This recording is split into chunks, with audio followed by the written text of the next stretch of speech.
still. Okay. Okay, welcome to ANZCRL Combined Racing League's California Sunset 5 Hour. This is part 2. We just had a problem at the start of the formation lap. So I'm your host, Woody Lizard, and I've got Huds21 with me tonight. Hey, Huds. Hey, mate. It's good to be back. That was quick. Yeah, so unfortunately, obviously, we had a disconnect. There was a few people got penalties for no reason off the belt. So we're going to have a standing start here into a formation lap. So the clock will start, obviously, at the start of this race, 2.5 hours. But the first lap they will use as a formation to get back into the qualifying order is what it was. Yep. So, it should be back to how it was. I think it was obviously Sato. Then it was his teammate, Dark Racing 40. Then it was Commander Cirrus. Then it was Illogical Sports. Then it was Dark Lord in the LMPHs. And then we're obviously Dado in that McLaren in front of Night Havoc. And then the Porsche of Devil X. And then Tim and Jack in that P51 Sim Sports. Actually, not Tim and Jack. It was Commander Jim, sorry. Then Tim and Jack. And then Low Lux in that Ferrari at the back. So here we go. They've all ready to go. Hopefully some people will start to join us again now. And as we just said, if you just join us, this is a restart. They're just going to have a standing start into their formation lap. So we'll see them all get back into the order that they were from qualifying, and they're doing it fairly well. So they're ready now for their formation lap, as the time is already counting down. So it's going to just help them a little bit into the first part of this race. But it looks like they're going to form up 2 by 2, and the leader has control of the race anywhere from the exit of the entry of the pit lane and to the starting line. So Huds, welcome back, mate. Yeah, we were enjoying that. We were all prepared, and now we got to take a bit of a sigh, and away we go again. Do it all again. Yep. But anyway, that's what happens sometimes. Yeah. So name of the game. The main thing is we actually had, when you were mentioning what happened to Illogical Sports, this man, when he dropped down to the back of the field, well, he got disconnected. So that's why that happened. Yeah. Even though his car was still being shown on that formation lap. So it's a bit ordinary when these things happen. But anyway, we're back into it again. Deal with it and move forward. That's right. Just so we can get his lights on. I think he's about the only LMPH car. I know he's not Illogical, hasn't got his lights on. Neither has Sato. Who's the other one there that hasn't got their lights on? Oh, well, Sato hasn't got it on, and neither has Illogical or Dark Lord. Dark Lord, yeah. But they did. We did say during the briefing before the practice that it was going to be an option for the guys anyway. So we said it would be good if they ran them, but it's an option if they want to put them on or not. So, but obviously we'll see them blaring at night time. So it's going to get good. So welcome to anyone joining here again for the second part. So we're about to form up now. It looks a lot better now. All the grid is showing it's the true form of what we should be seeing. As Darky's ready to go, and Sato's holding them up here, and you can see Dado in the background just starting to form those GT3 cars up behind. And it looks like Sato is gone, and we go, Huds, for the Sunset 5 Hour in California. He's off, isn't he? He got a great start there, Sato. Look at Cirrus, he's up to second already. By Cirrus. Nice, strong move by Cirrus as they're trying to pull it up. They've all got through turn 1 and into the fountain they go. Clean start to Cirrus. Whacks the ball on the left there. And don't forget these cars as well. They all have their curves that they got to press as well to generate their extra power. And it's obviously another art that they need to do, like they did in Le Mans, to get the best lap time. So they're definitely into it at the moment. Darky just got to. I just wonder if that little whack that he hit the wall there was only really quick, but if that had damaged the front left of the car. Just checking, it looks okay, but yeah, I think you'll probably find he's okay. He's probably got away with that just luckily, but how's Commander Cirrus is jumping into the second position and currently third in the championship and doing this, what he's done here is he's starting to hold off Darky if he can, as much as he can. Oh, to try here and help comes a logical Darky now. comeback He's again, got but under the Darky, braking zone. He's got him. I think that might have been that Darky had a little bit more curse to play with there, but I thought that Cirrus might have tried to block that move down the run because he wants that Logical Sports currently. Tied with Dark Racing 40, and the Logic was behind Cirrus, and they're both teammates together. But it's a long way to go, I'd say. There's that, looks like those LMPHs have settled down. The Darky's made that move into second now. He chased down his teammate, Sado 15. Have a quick look at the GT3 cars. Now this is going to be a close fought battle, I think, throughout this 2.5 hours. As the sun sets, it's going to be terrific seeing these cars coming around, and Lolux has already made a nice move on Tim and Jack, and that Bentley's coming last at the moment, but that Ferrari, I'm sure that we'll see that come on through. Look how close these guys are together.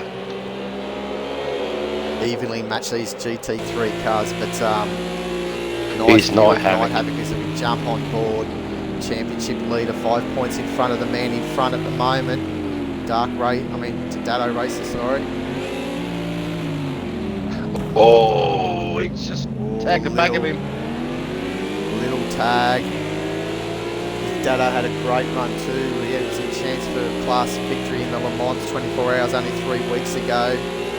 Just fell short. And have a look at Devil on the left-hand side of this Audi. He's pushing real hard. Yeah, we may need to go back to screen here to see him. He's got his wipers going and everything. He's probably fumbled his butts. Oh, he's the rear end. Oh, and he's in the he's held it well. Held onto that. Yeah, he's done well, but he now is in the grips of Commander Jim in the second of the Audis. And these cars are all going to be back at endurance again. They Spa 2.4 hours next Saturday as well here at ANZCRL Combined Racing League. So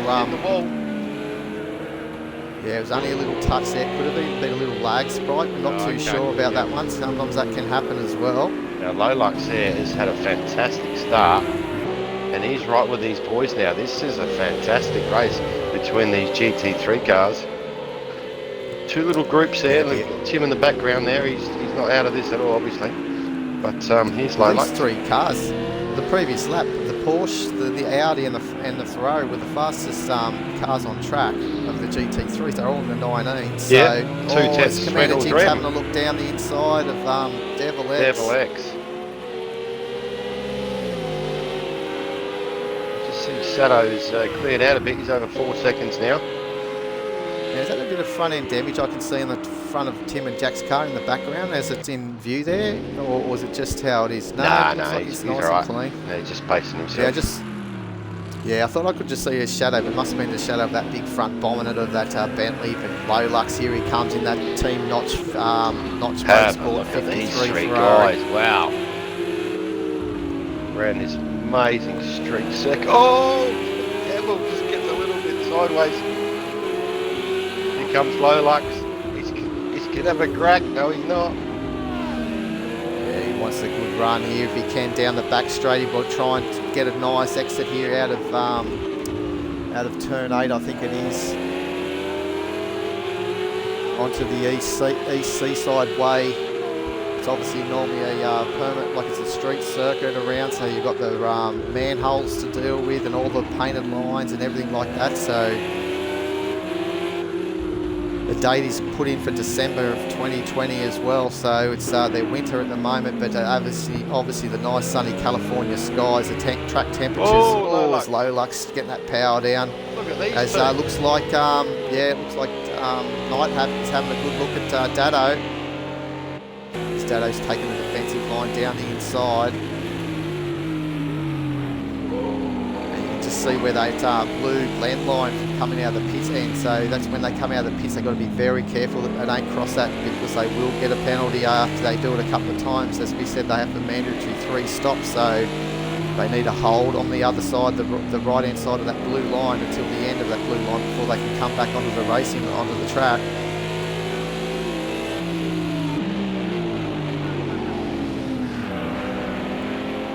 Yeah, these two are just building a gap to the next 4 GT3 cars. You can just see them in the background. And I'd say it won't be too long before we see the LMPHs start to nudge on the back of Commander Jimmy. Probably already nearly attacking. Oh, Lolux has actually dropped. He's had some problems in that Ferrari. So Tim and Jack in that Bentley. He's banged up. Look, he's only got one headlight. And there comes Sado as well. Who was that? That's a Logical Sports. It is a Logical. No, it's also Sado's already made the move somewhere, so he's amongst here somewhere. So who is that? That's definitely a Logical Sports back there. So yeah, so there's Sado and Darky coming on through, passing Tim and Jack, I think it is. The cameraman doesn't want to play ball here because he's clicked on Logical Sports on the screen. Nah, that's my fault. My fault. Got the two L's mixed up. There he is. Logical Sports in fourth. Sorry. Yeah, currently in fourth. Just you know, probably just settling himself down too. And have a look at Darky here. It's only 0.8 of a second now. So as you said, as they come up the back on the GT3 cars, it's always an issue, isn't it? That's it. And this little back straight is, it's Darky's trying to clear the Porsche if he can, but he won't be able to. But he should be able to probably get the curves out of this corner and into turn 8 before the Porsche. So that's a nice little move by Dark to try and stay on the back of his teammate Sado. But you know, Huds, you're exactly right. Look at that. He was right on Sado, but now he's back to 3 seconds. So that was about 7 or 8 minutes before the LMP8 come on the back of the GT3 cars. Oh, who was that? Cirrus just holding on to it. Yeah, so Cirrus is pushing hard in that Toyota. As Lolux is taking that opportunity to get into that pit stop, so that's one pit stop for Lolux already. That damage fixed. Yeah, it's going to cost him way too much if he stays out. This battle here between these front two GT3 cars is quite fascinating between these two. They're having a real crack. The Audi versus the McLaren. The Audi of Night Havoc and the McLaren of Dado Racer.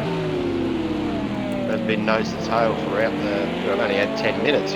We think we've been racing for about half an hour. Well, yeah, we went through a lot of qualifying, which obviously we had to break the stream up because we had a problem to try and start the first attempt of the race, but we're back into it now straight away. One thing that guys would have found a little different is the track may be a little bit more slippery than what it would have been before, because the game does bring in the practice and qualifying rubbered in track to the actual start of the race as well. So we didn't have the qualifying and practice for the second time around. But the game does sort of just put a little bit of rubber on the track for the race, just simulates the track being a bit rubbered up if you don't have qualifying and practice. So Logical, obviously all he wants to do is keep motoring around at the moment, wait for the first pit stops to probably come into effect and see where he's at. And obviously at the same time as the race progresses, these GT3s will sort of separate a little bit as well. You might have these groups, but they're not going to be nose to tail right through the field either. But in saying that, Devil's not that far up the road. I mean, not Devil. These two here. Oh, Devil just gets sideways. Fantastic car control by the young fella there. Yeah, I was going to say, Devil's not that far behind really from Dado and Night Havoc, who are going at a hammer and tongs. So, you know, if anything happens between those two, these blokes are going to be on there ready to pounce. As here comes one of Dark Lot, I think, behind in the LMPH. Currently, the last LMPH to come through. You can just see the closing speed and how quick they can get past. You can see he's been up against the wall there on the left-hand side, scrapes down the side of the car. So there's talk about having car bingo here, HUDs as well between some of the drivers, and they're going to see which class gets the bingo first if all cars clock in the wall. So between the LMPHs and the GT3s, I think the LMPHs are going to get bingo first, because I tell you what, these GT3s have been driving pretty cleanly. Very impressive. We've obviously seen Lolux clobber the wall, but we didn't see it, but we've seen the evidence of it. But We can obviously see the telltale signs of all the scrapes of these LMPHs early on down the side. And here's your battle between... Oh, that was Dark Lord, was it? He's going past those two. And as he's powered out too, he's had a bit of a tank slapper and he's smacked that inside of that wall at the same time. So he's just trying to give Dado a bit of... Dado's got the message. Room there, but now Dado's going to have a slow exit. He has. Have, I think, a change of the lead. I think Dark Here he Lord's comes. I mean, Night Havoc's got the lead. But Dado's going to have the inside. Is he going to try and push the point here? Oh, they're close. Oh, there's been a touch. Oh. I think the Statesman may just let him through. No, I don't think he is. As they go on with it. So that was always going to happen. And Commander Jim now comes on through. Oh, and the Porsche's just cleaned through. So this is what we were saying only about 2 minutes ago, Huds, that if anything happens between these two, they're going to be right on them to pounce, and it has happened. That all started way back into the entry of turn 8, where there was no give between Dado and Night Havoc, and then Night Havoc wanted to continue that on through turns 9 and 10, and didn't end up well for Night Havoc. So that's worked out well for the young fella there, Devil X. He's now in second in class. He's doing very, very well. Early days, but quite impressive. Ooh, he's got a lot of instability there in the Porsche. So now it looks like it's time for Commander Jim. Now he's still Dado sees a green car in the mirrors, but this time it'll be Commander Jim, the second of the Audis. Of trying to think of the team virtual drivers they are. Number 14 of Commander Jim.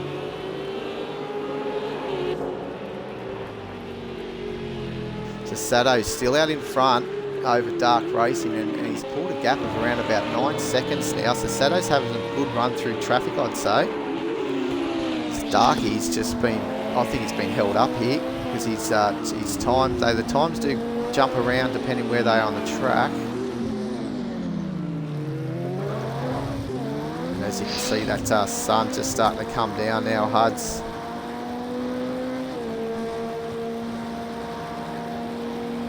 ×2 time progression to get through to the 5 hours. Now he got 3 cars in front of him. There's Tim and Jack just in front of him. Now this is where you're talking about the fountain area before. He can't get past here. There's no way he can get around. No, the only time that they could try and do is go around the outside out of that exit of the fountain and then try and get down the inside there of turn. So you just look at the split time now, and that time has just gone way down. Just over 6 seconds now, just because not the GT3 guy's fault, it's just a fact of life. You can't get around there, and depending on where Dark Racing 40 runs into these guys as well on the circuit, there's Tim and Jack in the background. We can't quite see Dark Racing, but he won't be far off. So there you go, Tim and Jack just taking a nice steady race, finds himself in 4th after being last at the early part of the race. So yeah, just keeping it nice and clean, and as the other guys in front start falling into their own little problems by racing each other, you can see him right on the back there of Devil X. So he was the quickest GT3 on the track last time round with a 120.6. Dado's just got a 120.1, but anyway. Yeah, that's right. So obviously some of these GT3s as well, it's sort of yielding a little bit as the LMPHs are coming on through, as Darky just gasses it up out of turn 1 and gets a little bit sideways. You can see the scrapes down the right hand side of that car as well already. I tell you what, these guys are going to be feeling it after 2.5 hours, especially the LMPHs. They've got to constantly think of where they're going to press their curves, using it up and keep manually holding that button. And it's not like Le Mans where you've got a long straight where you don't have to do much turning of the wheel. These cars here, they're going to be slightly turning the wheel with the curves on as well, different sections. That's right. Darky's really, really impressive on slower traffic. I watched the stream back on one of the sessions at Le Mans that he was racing in, and he's really, really aggressive. He just goes, and the GT3s, GTE cars, whatever it may be at the time, they just shift aside. I'm sure there's talk on the comms, but he doesn't doubt himself at all. He just goes for it, doesn't he? Well, that's it, and usually that's when you have an accident as well. When you doubt yourself, you know, you sort of go in half-hearted. You know, if you're committed to it, you're best to stay committed and keep that comms through. Absolutely. As soon as you second guess yourself, you may come off the brake pedal a little bit, or you brake harder because you think, no, I'm not going to make the move, and that way you pinch the rear brakes, and a lot of the time that causes you to spin. So yeah, it's one of those things.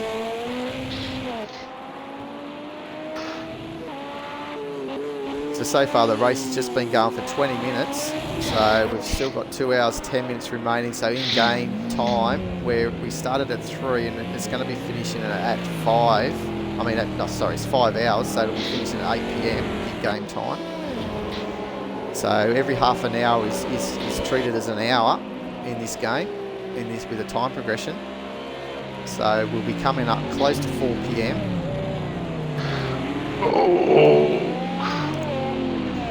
As Dado runs deep there, as you can hear Hud's just I thrown thought in there there. was just a little bit of second guessing on Dado's part there. He obviously got the call from Illogical Sports, but I just thought he was in no man's land. But yep, anyway, it's going to happen, and it'll happen again.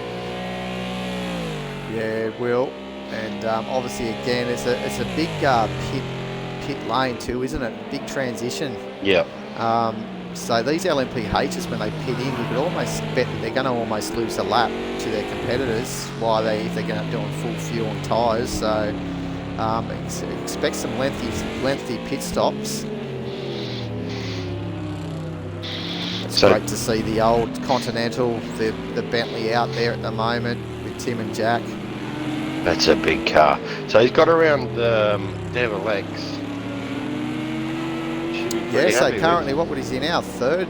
He's third in class. Yeah, so he's doing well. The P51, he's carrying the team tonight. Definitely, as we've had a disconnect, which we haven't seen there. I think it might be Lowlux. So unfortunately, the connection hasn't been good for Lowlux. Or he maybe pulled the pin. He might have had another accident, and he's just had enough about it. I'm not too sure, but that's unfortunate.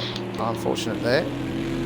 Just going to go on board Devil X here. He's having, as we said before, Tim got around him before. Just interested to see how Devil X reacts. He's been really, really good so far tonight, hasn't he? But he'll be wanting to be back in that P3 spot in the GT3 class. Needs to play it smart, play it mature. Yep. Yeah, so we've got Night Havoc, as you were saying, coming bearing down, trying to come back after briefly taking lead of the race and battling Dado, and they're rubbing panels. But as he rounds steep, you can see in the mirrors there behind of Devil X as well. He's lucky to pull it up through the fountain there, but he's obviously got a very loose, nimble little car there at the moment, Devil, but he's got to make sure that he can handle that for another 2 hours. It's going to be a long fight for Devil. And as the track also, it's going to cool down to around about 20 degrees track temperature during the once the sun goes down. So we've seen how quick Night Havoc was before that incident. Was it Night Havoc or Commander Jim? There he goes, he's just got past the Porsche now.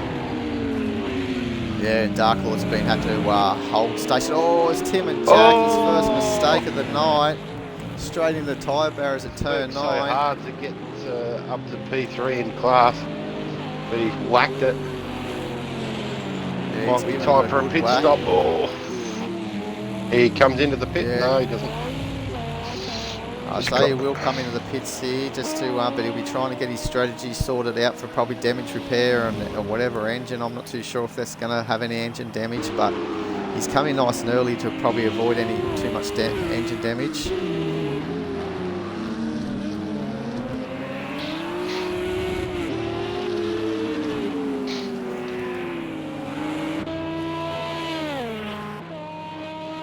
So obviously he's come in at a good point though, Tim and Jack, knowing that these cars will probably run a good hour around this track without needing fuel. So this is one of his mandatory stops, and then he can still get back into the zone of probably trying to run a good 45-minute session Yep. here, then pit for his second time, and then pit with maybe half an hour remaining for his third stop. So we'll keep an eye on that and see how that Bentley travels. A few deep breaths, get back into the rhythm. Had a bit of biffo there, but you know that happens. It's just the way forward now, how he reacts to it. That's right, and the two Toyotas are getting close together. About 3 seconds separating those two. Yep. Logical Sports closing up like no one's business, isn't he? There he is, just in the background there. Logical Sports. Yeah. We spoke about him earlier in the broadcast, how good he is in the endurance races, and still got 2 hours to go, but he's just pegging back Commander Cirrus at the moment. Yeah, ever so slowly. So, but only if people are just joining us here, we're obviously ANZCRL Combined Racing League. This is round 3 of the Side Endurance Championship, featuring LMP, H's and GT3 cars here at the beautiful Long Beach Street Circuit. I'm your host, Woody Lizard, alongside with Hards 21, and we've still got 2 hours and 5 minutes remaining. So, yeah, say hi on the chat if you're on board, and let us know if there's anything you want to see. Nothing from chat yet. Nothing on chat. I was just looking at Commander Cirrus's last lap, and he's obviously spun or was at a drama because he was at 116 on the last lap. So that would explain the Logical Sports closing that gap right up. Yeah, and the lap before that he was doing the same times as Darky. He was on the 107s, I noticed too. So obviously I think that losing that amount of time, I think that's more than traffic. I think it could have been a little half spin, or they could have been traffic too. They can get really bogged down here. There's Tim and Jack just in front of. That's probably the best spot to pass right there. Yeah, so they go hit the the KERS button very early, but they got to try and limit the wheel spin because they waste a lot of that energy with the wheel spinning. So they've got to make sure that car's planted to get the most out of it, and that's what's I believe the Toyotas can do really well. I think they're 4-wheel drive with the KERS, the KERS, yeah. Whereas the other cars are front wheel. Yep. Only. So brief run on the race down so far. So just at the half an hour mark into the race, we obviously had Sato on pole with Dark Racing 42nd, followed by Commander Cirrus, Logical Sports, and Dark Lord. So how they're running now is how they started. Commander Cirrus had an absolutely blinder of a start, and actually challenged Dark into the first corner and made it stick, and then was holding that second place while Sato extended his lead for probably about 3 or 4 laps before Darky came back at him and was able to get in front of Cirrus. I can't remember if Cirrus had a little bit of a moment when Darky got him, or just made the move nice and clean. I think it was nice and clean actually.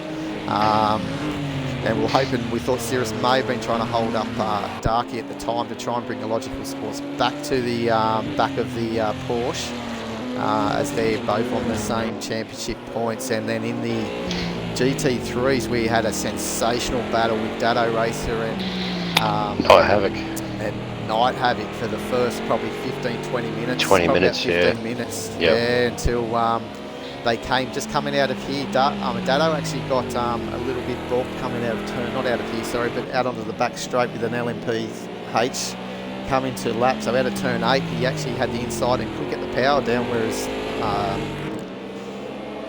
excuse me, I had to have a little burp there, but as Night Havoc had a nice run out of there, he was able to clear him down the straight, but they came into the braking area here in turn 9, side by side, and Dado stuck it down the inside. They came to side glances, but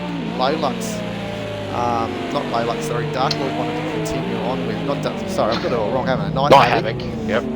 Wanted to continue it on around here into turns 10 and 11, and they actually came to more blows and looped both of them around. Look at these two Logical Sports. The teammates. And it looks like Darky's into the pits. So Darky's taking a pit stop nice and early. That was like, he goes around. He's in the Toyota corner as well at the same time. So, as he's come to grief with Dado at the same time.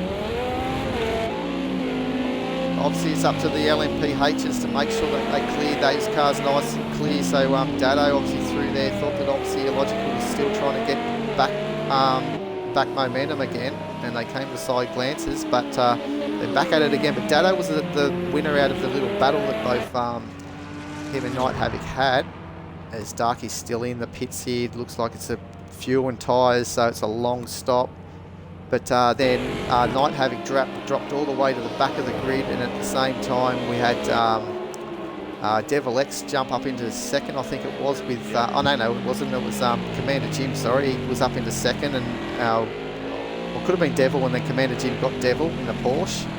And slowly we've seen Night Havoc come back up into second position, and at the time Lolux was started last, and he got up as high as I think fourth, and then he had a bit of an accident on the unknown accident, I think, onto the wall, and he had an early pit stop. And then after that pit stop, we have seen him disconnected a little bit later, so he probably completed around about 15 laps or so.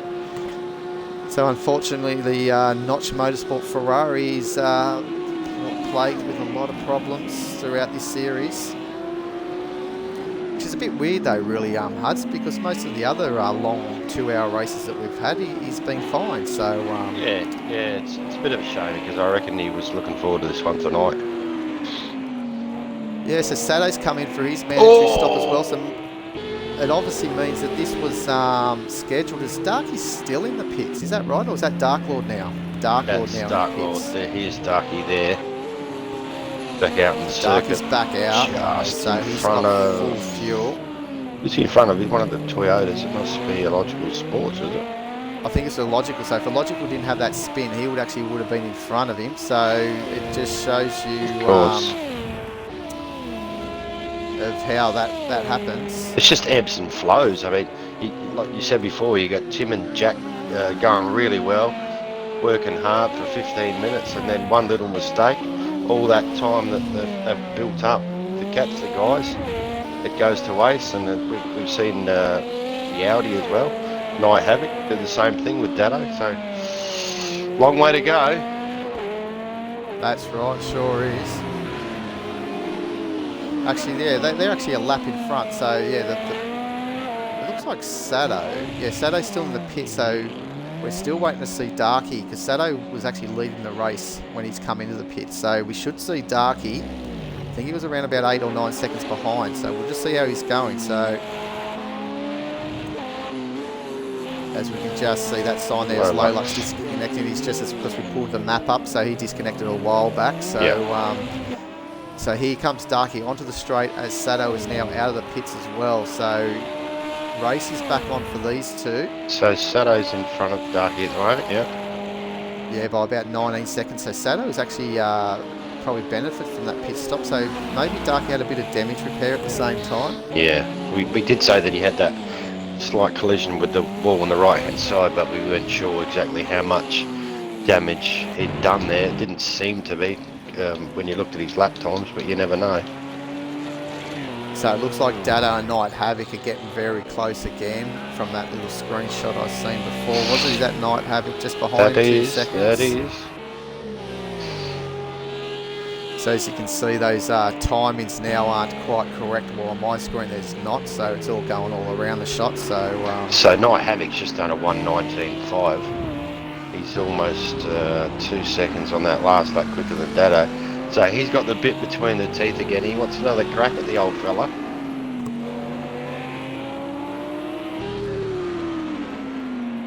So yeah, we got Weary Knight, obviously the man that couldn't make it tonight, which is very unfortunate, as he was, I believe, just pulling up the championship, I think he was,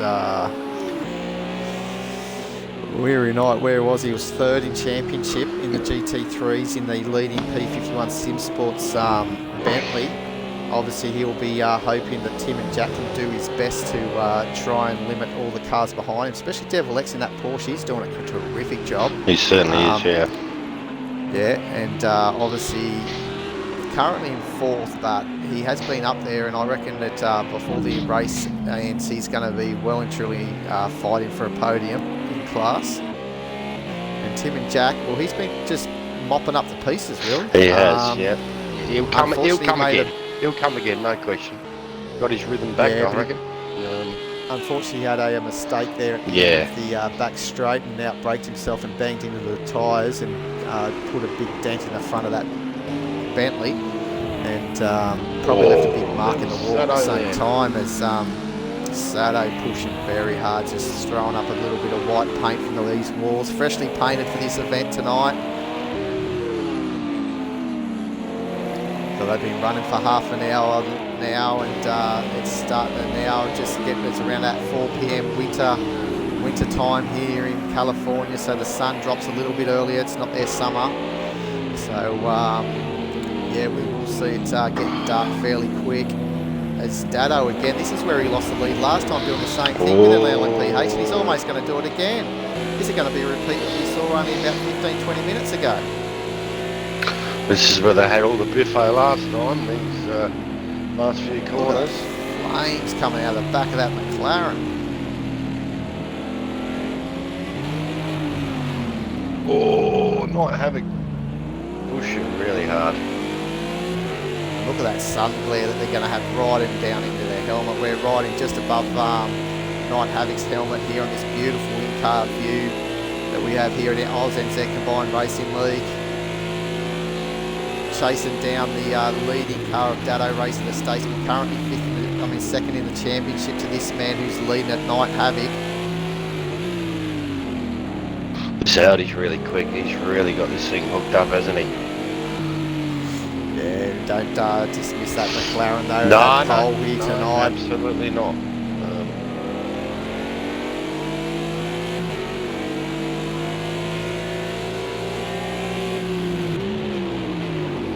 Yeah, my back weary. It's not as good as it could be, but yeah, it's going to keep me out of sim racing for a little while, I think. So unfortunately, commentary here where I can stand up and move around is probably the next best thing. So that's how it'll be for a little while. But I'm hoping to push into maybe a couple of half-an-hour races here or there if I can, just for a bit of fun.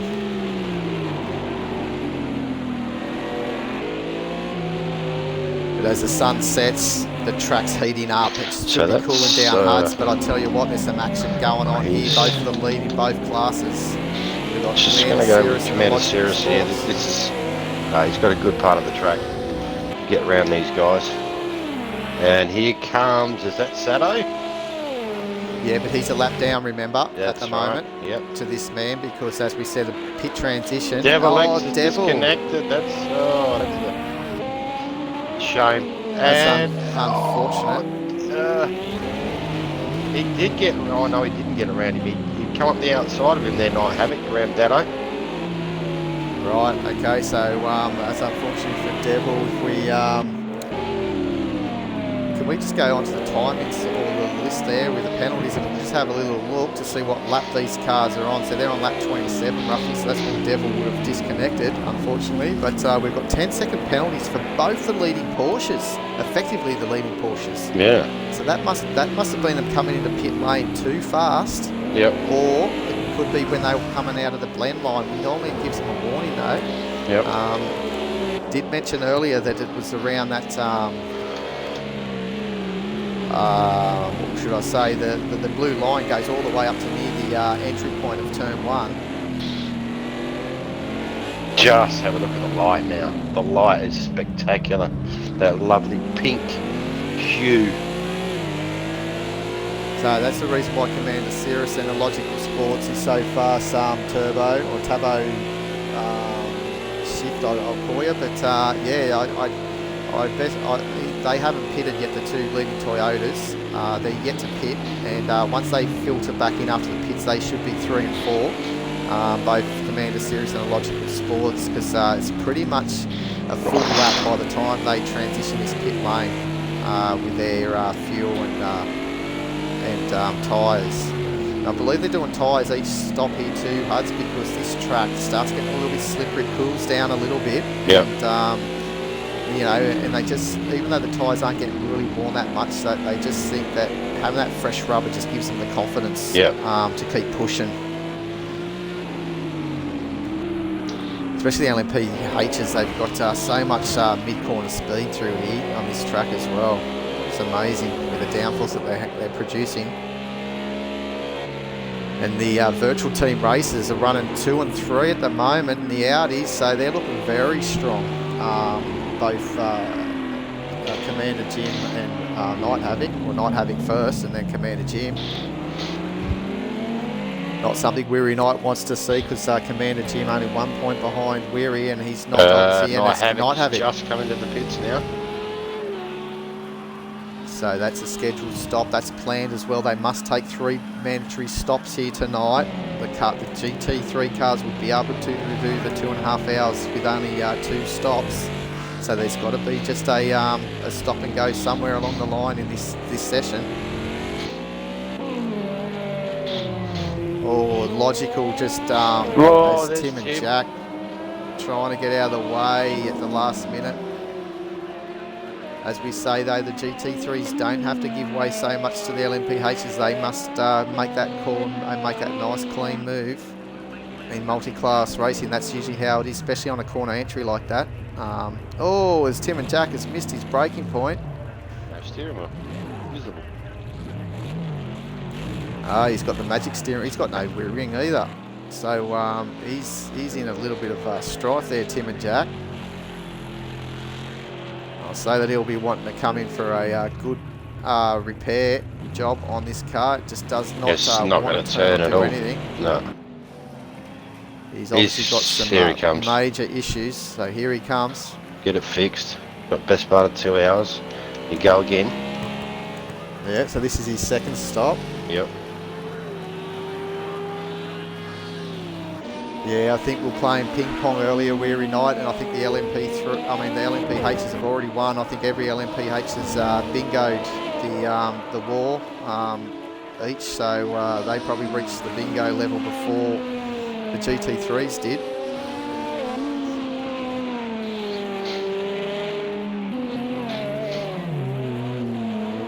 Got the good old Bubba Burger sign, I wouldn't mind towing into a Bubba Burger right now. Oh yeah, I missed out. Give me a Bubba Burger. That's it, extra cheese. Yeah, whatever, yeah, throw it all in. Pineapple. Yeah. I don't think they have pineapple over there. I don't think it's a sin to have a pineapple on an American burger, but there you go. I think it's an Australian thing, the old pineapple. Yeah, it is.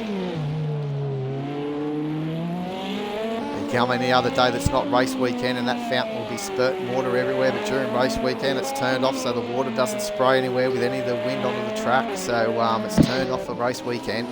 But here we go, reaching around about 4:30 in game time, running up to about 5 p.m.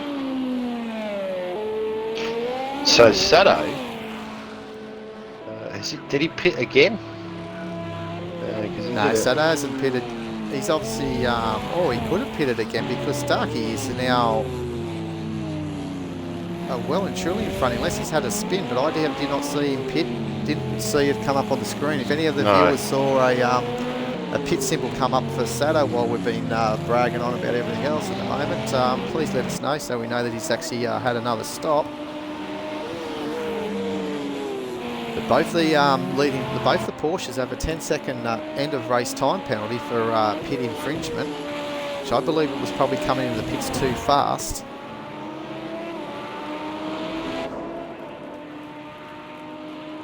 So they have to be careful when they come in next time as well. Obviously they would have learnt their lesson.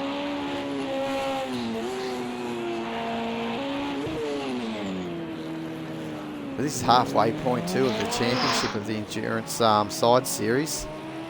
Absolute test of endurance. All the races are no less than 2 hours, so this one here being 2.5 hours.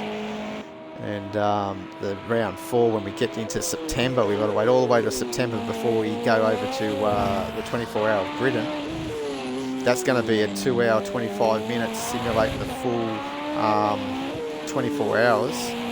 Twice around the clock racing in Britain at the Silverstone Grand Prix, so that should be a very fun race, that one actually, because the nature of the circuit, as we know, Huds, you can have a few errors and it won't bite you like it does here. Yep. And you can really push the cars as hard as you want around that circuit, and it's just a great driver's circuit, I find. It is, yeah. Silverstone. sometimes the racing can lack, but I tell you what, it's a very fun track to really try and push really hard on. It is. And next weekend on ANZCRL, we've got the 2.4 hour Spa race.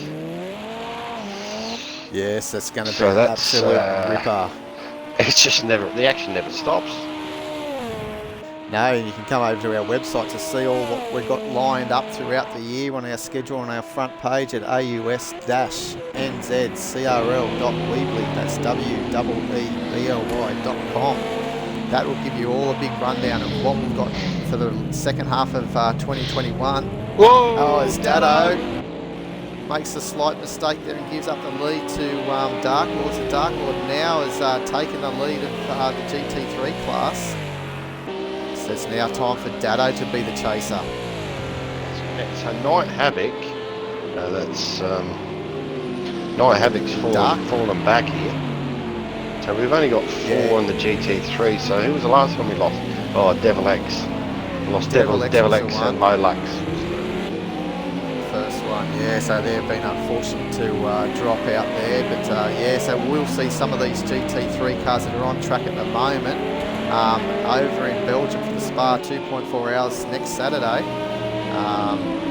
And the 2 cars that will definitely feature are the ones of Dark Lord and Commander Jim in the 2 green Audi R8 LMSs, the virtual team.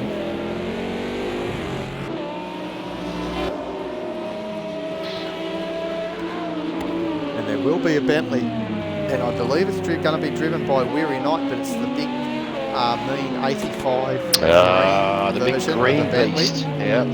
The big green beast. So I tell you what, I think that's going to be a brute of a car throughout that Spa 24 hours. Yeah. Oh, mate, I can't wait to see how it runs and how it goes. So we're just looking up here. We're up to lap 39 for the leading LMPH cars, and the GT3s are on their 34th lap. So Sato's really on it now, down. 106.1. He's got the bit between the teeth. He's way quicker than the other guys at this stage, so he's with an hour and 45 to go. Time? I think it was 105.7. 105. So he's really super quick at the moment. Watching the 2 Toyota Gazoo cars go around. Amanda Cirrus leading this event, and Logical Sports in second. These 2 look like they're racing as a team right throughout this race. They've kept it really clean. They haven't been as quick as the Porsches, but they've really looked like a team on track to me. Yeah, so the Porsches pitted fairly early, so obviously they started with a lesser fuel load, but the Toyotas generally are usually pretty good on fuel too. So you probably find that these guys can, they're probably maximising the having starting on a fuel load, so their stop's going to be a lot shorter. And they may only have to fill it up again, and then they'll almost get to the end. Maybe, I don't know, the way that they're going. Actually, they'll probably have to fill up again, I'd say. I think if you bring up the speedo, we might be able to just quickly see what sort of fuel loads they got, because I reckon they're getting pretty low. Yeah, they get both 16 litres. There you go. Logical Sports. Yeah, so they're probably averaging now around here, maybe, I don't know, 2 litres or something, maybe a lap. So they've still got around about at least probably another 5 or 6, probably 6 laps, and they'll probably be in. So we'll expect them in probably around lap 46. Just curiosity's sake, so they got 43.6. Dark Racing. So I think what they did, Huds, really, I think they started with a lower tank so they could try and what they did, gap the field early on. And then because they're obviously using a fuel number of how much fuel they're going to have to burn throughout the 2.5 hour race. And so that's why their stop was fairly long, their first stop, because they probably put full fuel into that car. And then at the same time they'll probably come for their third stop will be another full fuel, and then that'll be it. Whereas the Toyotas, they'll probably do a full fuel next stop, and then they'll probably only half fill it for their final stop or something to get to the end. Just a little message from Devil X on the chat. He says the internet is your worst enemy. Oh, it sure is, mate, but it can be, you know, look what happens in motorsport even today. You saw the same thing in the V8 supercars over in Townsville. You know, I think it was Scotty Pye was doing a great job and just banged the what do you call it, the curb just a little bit too hard and broke one of the steering mounts, one of the right upright or something like that. Yep. And just a rare failure that you get, but they punish him obviously over the curves. But you know, it's one of those things that can happen. Coulthard's car, it wouldn't even start at the start. You know, no battery power. So you know, in real life, you just got to take it. Sim racing's the same. Unfortunately, the internet can end your race just like something simple in a real life can end their race. Exactly. Expect the unexpected, eh? The only thing is we're used to being able to have probably we're a bit spoiled for choice, I'd say. You know, you can normally run a lot of these events with no issues and all that sort of stuff, and it doesn't cost us anything anyway. So failures don't cost us anything. You don't get hurt either. No, or it's one of the Porsches just run very wide, almost clobbering the wall out of turn 9. That was Saturday. Turn 9, sorry. I reckon it was Turn darking. 8's the corner before they get onto the seaside way.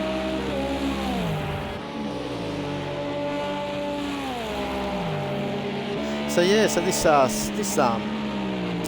circuit is located, as I said earlier, at the top. It's only about half an hour's drive from the LA airport, so not far to get to when you land into LA. Come and see some great motorsport around this rich history circuit. This is a part of the track where Dado's got nowhere to go. And he has now, he can get out the way, but that fountain for turns 1 and 2, you just can't get out the way as Sado. It's not possible, is it? No, that's right. Guys so, behind, just got to be a little bit patient, and Sado certainly was. So we had Night Havoc obviously pitting, as it looks like Dark Lord's in again. Is that a second pit stop for Dark Lord or the first one? I think it could be his first one. I reckon it's the first one. No, it's his second actually. I've got a little tally here going. Okay. Yeah, so that's his second stop. He pitted early, I think it was. So these boys here. So this, yeah, wow. That Toyota is super economical on fuel, like you said.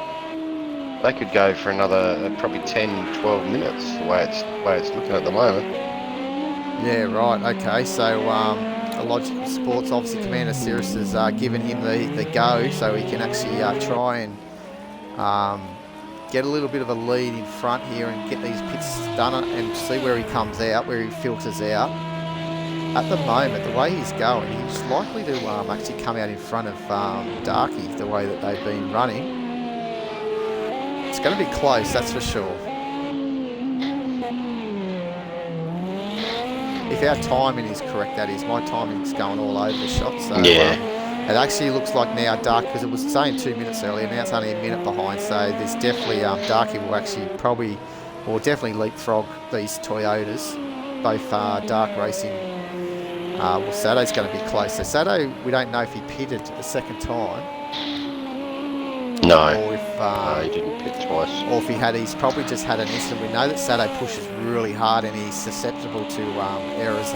We've seen that a lot. So we've almost been running for an hour.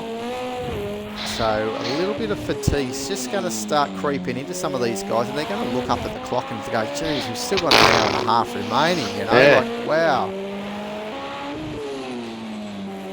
So a little bit longer than what they're going to be doing, well, 5 minutes longer than what we're going to be doing next Saturday for the Spa 2.4 hour race. But the beauty of the Spa 2.4 hour race is the times 10 time progression. So you're going to have the difference of the night and the day cycle, which sort of your memory, your mind sort of keeps stimulated. Whereas at the moment with only times 2, it just seems like the race is just dragging on for these guys. Feels a lot longer than if it was already been right in the middle of the night, but it's at the moment in game time. We're probably looking around about 5:30, something like that. 5:30. Every hour is 2.5 hours. So we started at 3. Dado's just turned his lights on. I was just about to say, Dado, turn your lights on, mate. And he has. Yeah, that's it. It's starting to get a little bit dark now. So yeah, Devil, unfortunately, mate, it's a hard act. It's a hard thing to swallow sometimes when that fouls up. We're having a great run. So, but yeah, stay in, watch your fellow competitors and see how they go. And he was having a great run, the young fella. He really was. That's right. Yeah, a little bit unlucky.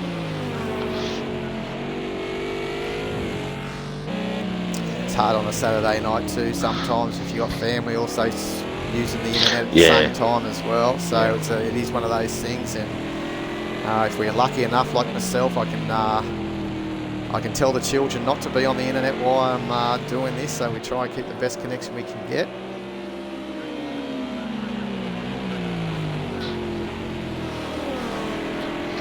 Sometimes the hardest thing is the kids will obey, but the wife won't.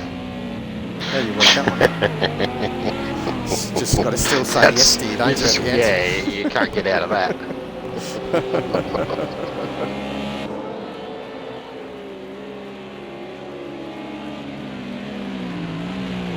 I reckon it's about time you pick a car, Huds, and we get ourselves stuck on the roof cam.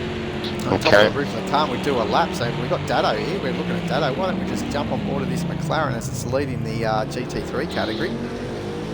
And for you viewers watching, just if you can turn the volume up, turn it up, and enjoy a lap around the Long Beach Street Circuit.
Go up around this 11 corner of street circuit.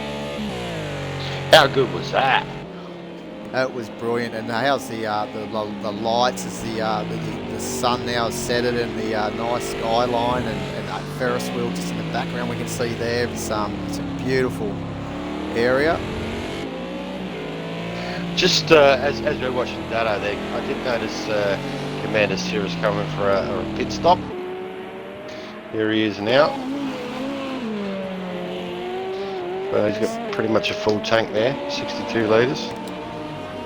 And we know how economical that those Toyotas are on the juice. So, yeah, well, the Toyotas have been going pretty good here tonight. So maybe it could be as Dado's lit up the rears there, and he's.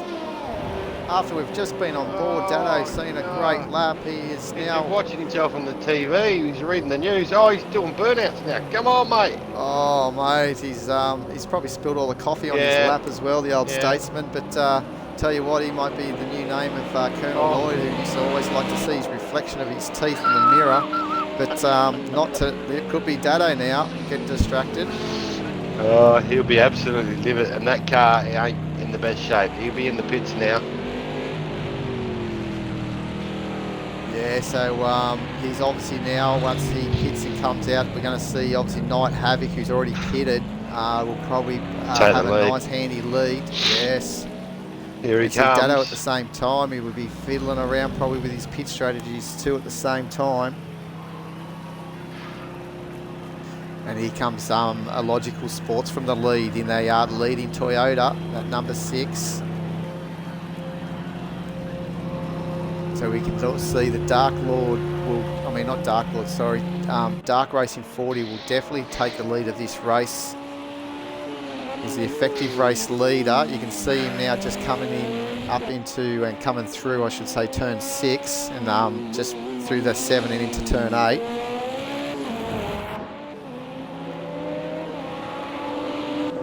Motored on through very hard down the east side way, up into turn 9. This is all he wanted to see here at the moment. See, Shadow's at 48 seconds behind Darky. I think it came up. So I reckon that you'll probably find that a Logical should come out right in the middle of, or just in front of Shadow, I reckon. So I think that he may be, yeah, still there in the pit lane. You can see he's one of the last pit stalls before the pit lane exit. So now he's just... Sorry, mate. Yeah. He's just praying to be able to get that car out. He's probably getting that fuel in. It looks like he's about to go. So yes, he's cleared Sado. Now here's Sado. We know what happened in the last lap. He's finally got out. Yeah, Commander Jim. So we've got a 1-2 for the Audis at the moment in the team virtual drivers. So they're 1 and 2. Got a nice healthy margin as well. I believe Commander Jim, I don't know, Commander Jim must have pitted. I'm sure he would have. Where he is now on track, I'd imagine that he's already had a pit stop. I haven't marked one off on him. Yeah, he has. He's back to 90 litres, so he's certainly had a pit stop. At least one. Yeah, so, yeah.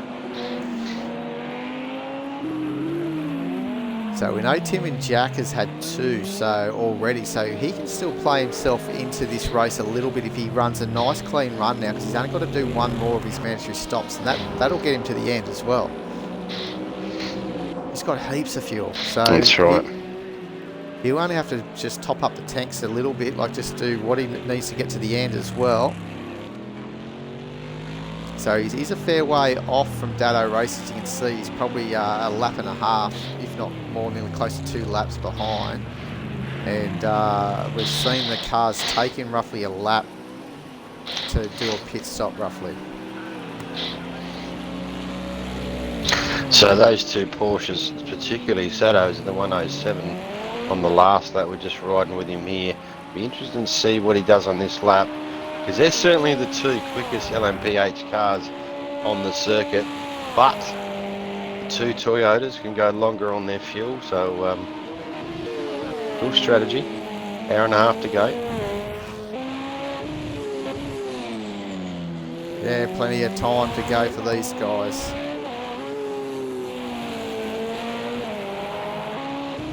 But currently at the moment we've got obviously the 2 guys leading the championship, Logical Sports and Dark Racing 40, both on equal points at 14. Currently Darky has the upper hand over Logical, leading this race at the moment. But as you said, Huds, there's still a long way to go. There certainly is, yeah. I mean, long way. Hour and a half left. Hour into it. Yeah, we'll just... That's it, just to put it into perspective of our Teams Endurance Championship. We had 2 sessions and they were both an hour and a half each to simulate a 3-hour session. So they've pretty much only just started one of those races that we've just finished off doing. So, you know, they were tough, especially around Rapuna Park, and this is pretty much the same sort of thing that's going on. They're finding lap traffic every lap, the LMPHs. Only in the Teams Endurance Challenge it was actually the LMP3s and the GT4 cars. And both these guys that we just switched over were the undisputed champions. They won every single race of the four race championship. Both Dark Racing and Sato teamed up together. They really... Number 15 Border. Yeah. Racing PCA. Dominated the series. Yeah, dominated. Did a really good job. You guys had a crack, but weren't quite up to it. But you know, had a great effort at it. But we did challenge it quite a bit though, both myself and Dado. Dado, yep. And that what was it, number 80? I think it was a Boomy Tweaks. That's right. Yeah. Janetta. Had a bit of fun. It was a good series. Yeah, it certainly was. Yep. Team series is always fun. It's one of my favourite series we do, other than the V8 Supercars, which we're He's about to start in a fortnight's time, the 24th and the 25th of July. So Sato's just come into the pits, sorry to interrupt. Got Sato in the pits with, I was going to say with a wing missing, yeah. So he's had a bit of biff. This could be a lengthy stay, like a pit stop here, and obviously bring Commander Sirius, as he's just passed in him there, I think it was. So obviously it wasn't a scheduled pit stop because he's got almost 40 litres of juice in there, so he's had a bit of a drama out on the track somewhere. He's had a good whack, a rear ender there, and he's even missed his bay as well. And then magically that rear wing just comes on and the lights, all the electrical are working again. So that's awesome. That's how efficient these guys are. Now, is he going to fall in the clutches of Dark Lord? That's the thing. So we'll wait and see what happens there, where Dark Lord is on track. On the screen here on the timing, you'd think that he's coming through. There he is. So, but Dark Lord must be a lap down because he hasn't moved up. So he must be a lap down to Sato, because he's still got to go around again, because Sato's still there in fourth spot. Full credit to Dark Lord. He runs just about every single Australian New Zealand combined racing leagues race. He doesn't miss too many. He doesn't at all, and he's actually helping out Matty Seeky in 27. This is actually Matty's car normally. So he's had a couple of runs already. I think Matty ran the first event at Hockenheim, coming second. Yep, that's right. Yep. And then after that, I believe Dark Lord raced at Monza, coming home in fourth. Yep. Had a bit of a troublesome race, Dark Lord, but yeah, still he got one. I'll just have a look here. You got a bonus point, so he must have got a bonus point because he must have put it on pole or something, I think. Just want to talk about Tim and Jack before. Had a lot of fuel. He's obviously had a drama again. Yeah, it's a killer at the moment. That won't get into the end, will it? 108 litres, no. Oh, I think it'll be close, mate, to tell you the truth. He could do a little bit of fuel saving, but obviously he's coming and visiting the pits because he's obviously clobbering the wall. Yeah.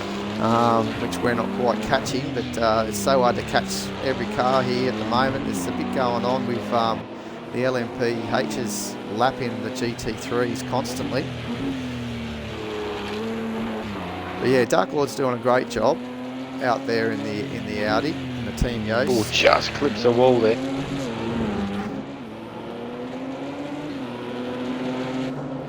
Obviously gave it a good run also in the Le Mans. He did, 24 hours. Very, very lucky there, the Porsche team there, but... Yeah. So, yeah, he had a good run.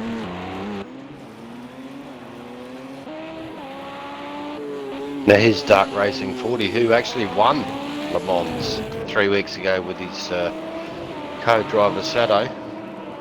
Yeah. Current Le Mans champions. Back to back too. Won it in Audi last year, Porsche this year. Decent effort. That's right, but yeah, Dark Lord was actually on fire though with that the Porsche in the GTE class. He did come last in it, but that was because they had a deficit there, because when Slide Science had a run in the car, had a bit of a problem in session 2 there with his hardware, I believe. So they dropped a number of laps down, but they came back really hard. But after when Dark Lord was on in the first session, he actually was second. Yeah, he was flying, absolutely flying. Only 47 seconds off Jetto. So and Jetto and Lloydie, as we said earlier, they were actually looking really good to take the Le Mans race. But then once Jetto handed over to Colonel Lloyd for sessions 3 and 4, Lloydie just the car just was falling away at him. Problems with tyres, his force feedback was going all over the shop, Lloydie. Yeah, for the Sunday. So they end up finishing, I believe, third in class, both Jetto and Colonel Lloyd in the Chevrolet. Yeah. But this man here, A Logical Sports, won it with Commander Cirrus in the BMW in the GTE, in the number 100P 51 Sim Sports. So that was a great run by those guys. And speaking of Commander Series, just coming to the pits there. So we're talking about Logical Sports earlier, how consistent he is. And if you just look at his lap times, Dark Racing just gone a 107, but before that he was a 108 early 108s anyway. And Logical Sports just keeps putting them on the mark. He's just keeps circulating quickly as he can, stays out of trouble like we said. Well, just remember too, when you have a look at those time difference, he's 27 seconds or so behind Darky, but that's officially 17 seconds because we know Darky's got a 10-second penalty. Yeah. So, you know, it's not over at all by a long shot because this man here, there's a reason why he's leading the championship on equal points with the man out in front, Dark Racing 40, and that's exactly what you said, Huds, is his consistency. He just drives to numbers and, you know, he just gets himself in a zone. Yeah, he does, certainly does. He's got the smarts, hasn't he? He really has in the endurance races. He's just got the smarts. He knows what he's doing. Doesn't panic. Doesn't get flustered. No, that's right, and expect a big showing with him at the Spa 2.4 hours. He's actually in the P51 Sim Sports Nissan GTR Nismo. So there's 2 Nissans out there already entered in the 2.4 hours for next Saturday. And he's obviously looking, the P51 Sim Sports, actually, they've been a bit cheeky in that race. They've got 3 cars, but 3 different manufacturers. I think they're running the Cadillac, the Nissan, and then also the Bentley Continental with Weary Knight in that number 85 we were talking about before, the big green machine. So, yeah, it should be interesting to see how that P51 Sim Sports, obviously they're aiming for a 1-2-3 if they can and lock out that podium. Yeah, I wouldn't be surprised if they did it either, but who knows?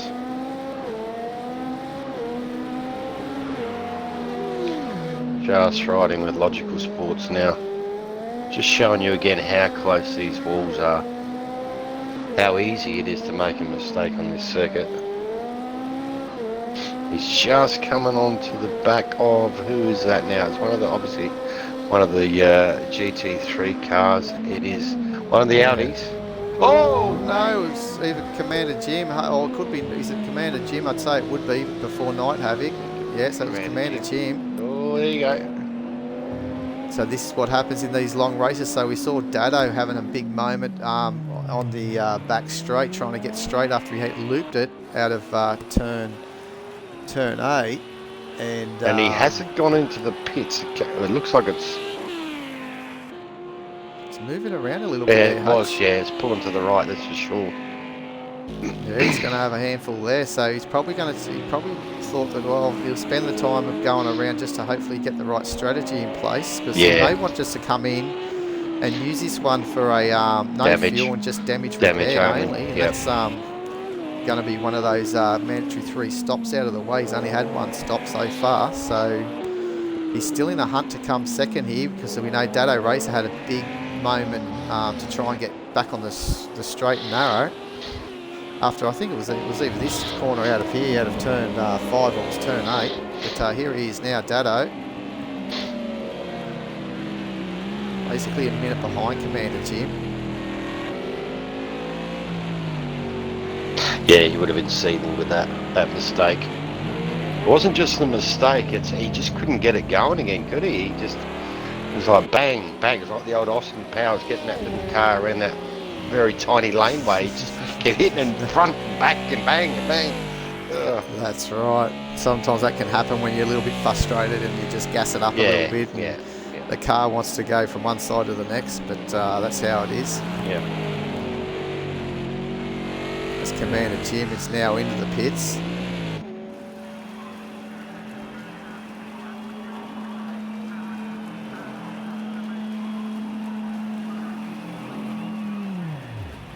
You can see how he's got a picture of the Nordschleife there at the front too. He's got all little drawings on the front of that car.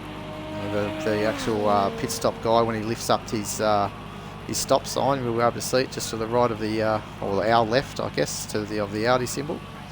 Yep. You can see the outline of the famous Nordschleife circuit. Yep.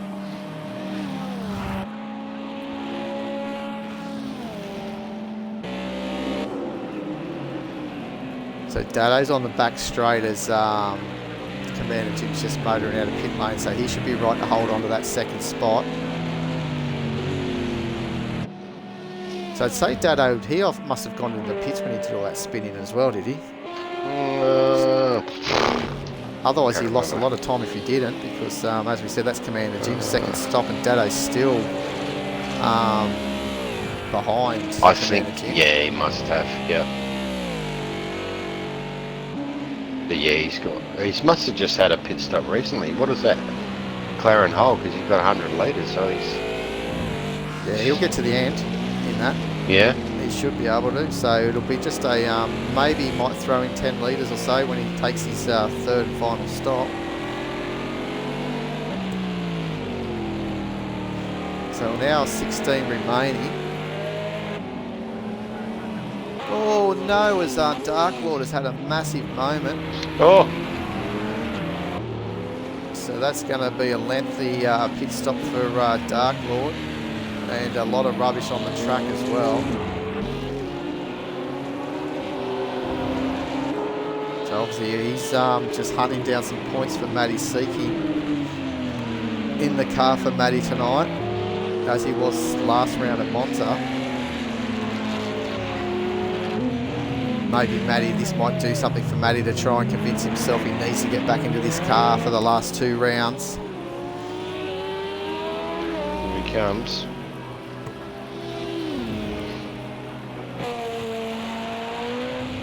Now here's your leader. He's absolutely flying. He really is. Doing up to 63 laps. He's doing a 107.5. How much fuel has he got? So he's fairly light. Yeah, he's going to have to come in probably the next 5 or 6 laps. So he's going to probably have to do, because the Porsche doesn't hold as much as the Toyota. Will he get away with 1 more lap or 1 more pit stop? Or? Oh, he's going to have to put a little bit more fuel in his third stop. So okay, so he's got 2 more stops. Yeah, well, he's only had the 1 stop at the moment, so he's definitely going to have, yeah, they're all going to basically stop 3 times.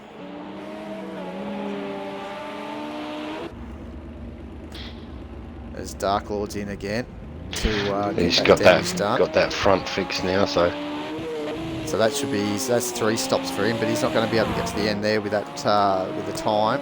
But it will be just a stopping a little bit of fuel to go in. Oh, someone spun it somewhere. We could hear it was Dado again. Was that? Not too sure. I did see we did come to Dado there, and it's around that part of the circuit.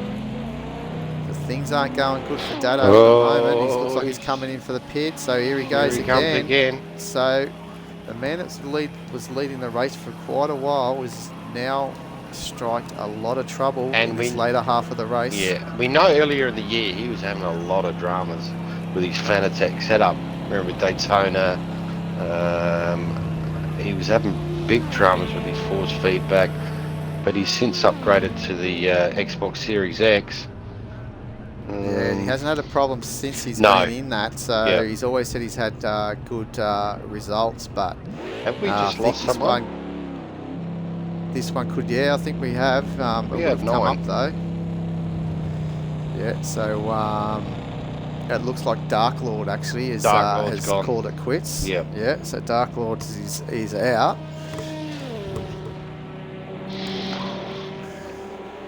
But that's unfortunate for Dark Lord, so I reckon he was on around about lap 61 maybe, something like that. He was quite a few laps down, so obviously from the score full points, they must finish 70% of the race distance in laps of the race leader. So, and if you're below that 70%, they only get half points based on their finishing position. So it looks like that's what's going to happen to Dark Lord, unfortunately, because the 61 laps won't be 70% race distance. So Nürburgring's just asking if someone jumped in his number 1 Porsche. Yes, mate. You're in good hands there, Sato.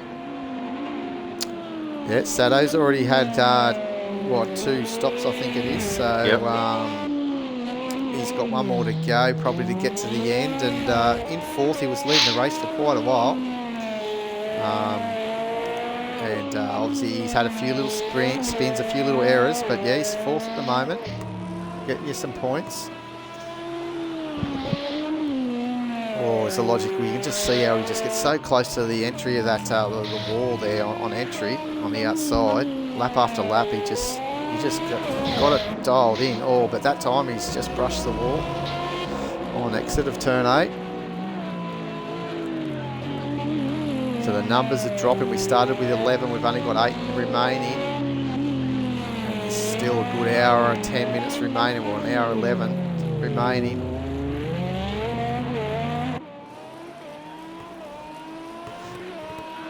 That redness in that sky. It's the pain of Devil X and Dark Lord and Lolux, all the guys that have been disconnected tonight. They're crying red. The sky's crying red for them. So yeah, certainly miss them because both of the two you just mentioned. Certainly Devil X was looking really strong there. Decent finish. He was looking for a podium class. I think Devil absolutely, X. Yeah. And I think Lolux as well. Lolux was coming through with that Ferrari too after starting last and not having much practice. Yeah. So he was getting comfortable in that Ferrari, but unfortunately he was one of the first to retire. And he got that blinding start, didn't he, Lolux? Yeah, that's right. Yeah, he got in front of Tim and Jack fairly early on. Okay. Here's your current leader of the GT3 class, Night Havoc. Look at that red sky, like you say. Yeah, that's almost magenta.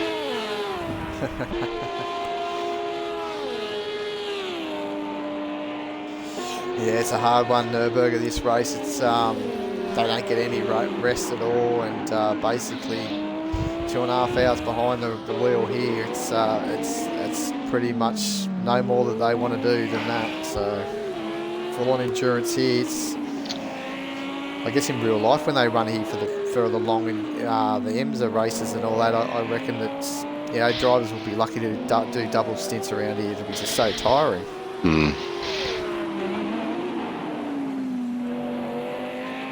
Yeah, absolutely. These guys are going to feel it later on tonight.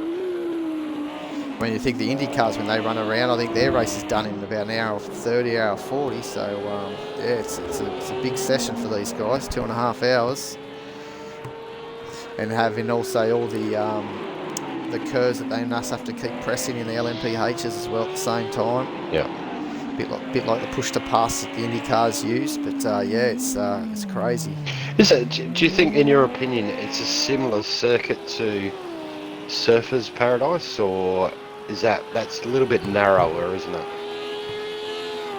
Yeah, I think so. I think it's similar, I guess, in a way. I remember obviously seeing the Indy cars there in real life at Surfers in the proper circuit, and geez, it was pretty damn exciting. Pretty impressive, yeah, and being so close and the sound of them. But like when they're coming through all these little sections, you'd think that's like the first sort of second chicane that they used to run at Surfers. So tight in areas and opens up, and I think mainly, as you said, Surfers was never 3 or 4 lanes wide. That's for sure. So,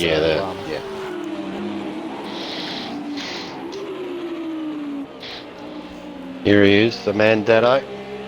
As we've said in the last half an hour, he's running a few dramas. We're not sure whether they're errors or technical issues, or I'm sure we'll hear later on after the race is done. But he was running strong, probably for the first 45 to 55 minutes of this race. He was leading, had a ding-dong battle with Night Havoc, where the two of them came together.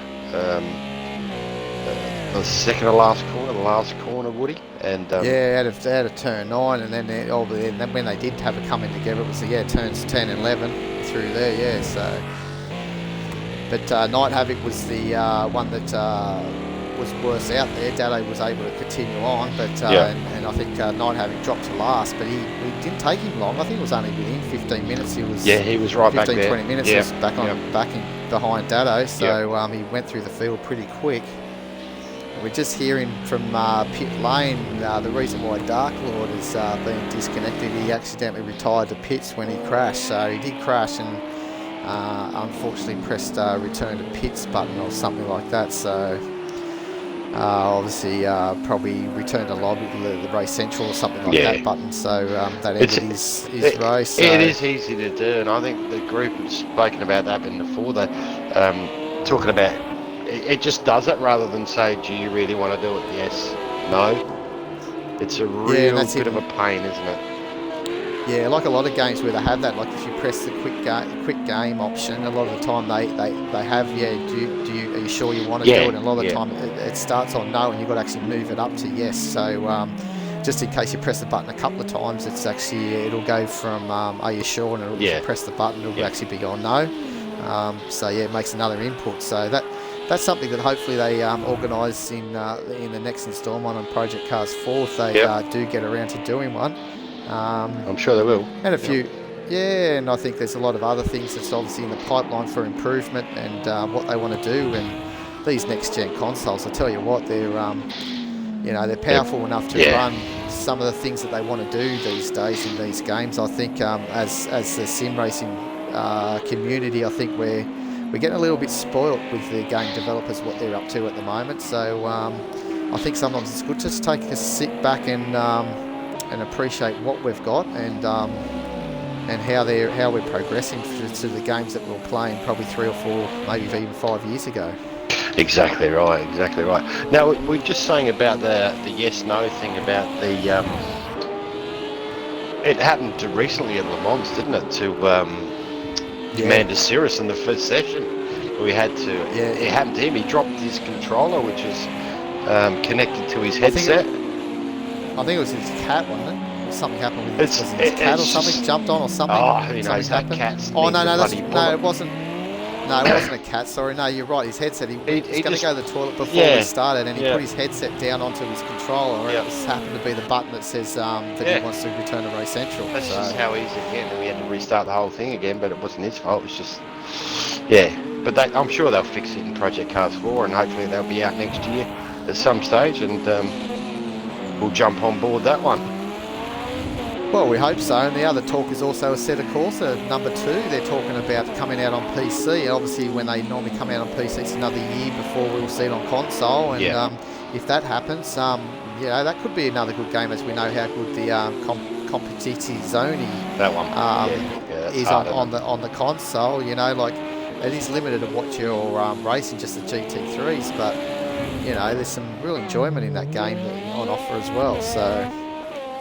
And I think there's also, what's the other one that's similar to Project Cars? Automobilista 2, but I think that might be a very long way off coming to console. It's still sort of building and updating and doing their stuff on PC. So, as we got Sato and Tim and Jack both in the pits at the moment. Again, Tim and Jack is having a rotten run here at Long Beach in California. He's been visiting this pit lane so much. I reckon this would be, that would have been his fourth stop. Maybe 4 or 5, I think. So actually 4. So Dado's back in again. So Dado. Yeah, I think just pushing too hard. Yeah. Maybe on a Saturday he's had a few. Lost his rear wing as well. No rear wing, so. Yeah, that's more than hardware problems there, I think, mate. I think he's obviously always getting caught out as well. There you go, magical. Yeah, there you go. Wouldn't that be good in real life too, mate? When you're supporting your team, your driver, and he bins it up the top of the mountain and comes back down. Yeah, that's it. No going in the pits, just put it all back on. Yeah, so big year actually this year too. HUDs for the V8 supercars at the mount for the Bathurst 1000. The last time we're going to see the Holden Commodore and the very alternate Ford Mustang. Before we may see next year when we go to Mount Panorama, it'll be the Camaro versus the Mustang, and who knows if there's going to be any other makes thrown in there as well. Is that definite? I thought they delayed that.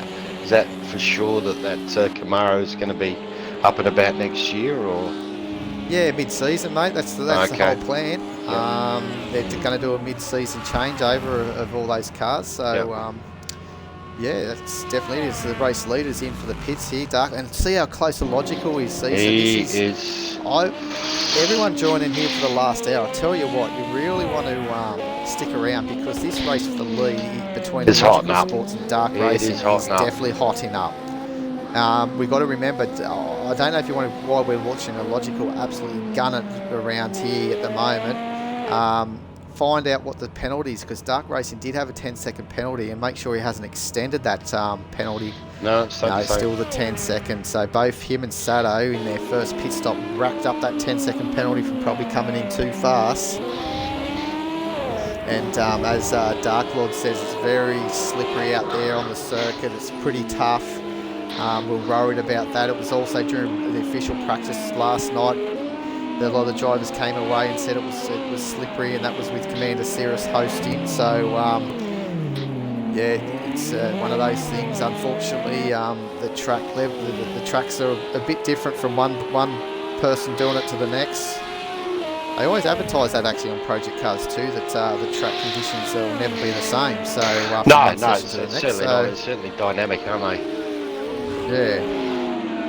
And I tell you what, it could be slippery as well. The amount of cars we've been seeing hitting the wall and debris and all that on the circuit has been amazing. So, the big moment from Logical and the leading GT3 of Night Havoc, and that's brought Commander Jim, his teammate, right on there. Actually, is that Night Havoc? Commander Jim that spun there in the fountain. Commander Jim's actually, Commander Jim is actually almost a lap down on his teammate, so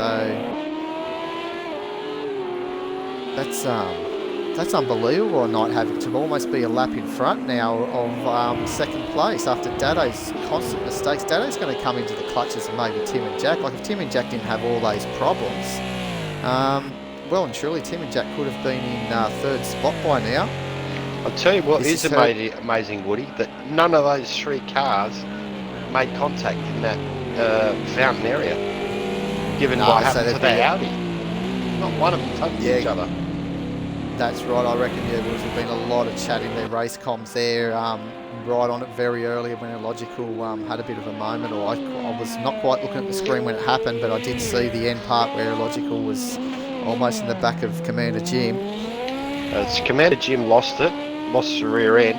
Logical came to a halt, and Night Havoc came to a halt just after. Yeah, right. So yeah, we're looking now. What that would have hurt. That would have favoured Dark Racing 40. They were just talking about how it's going to start hotting up because Logical was catching Darky all the time. So there's Night Havoc. Logical will have to pit again.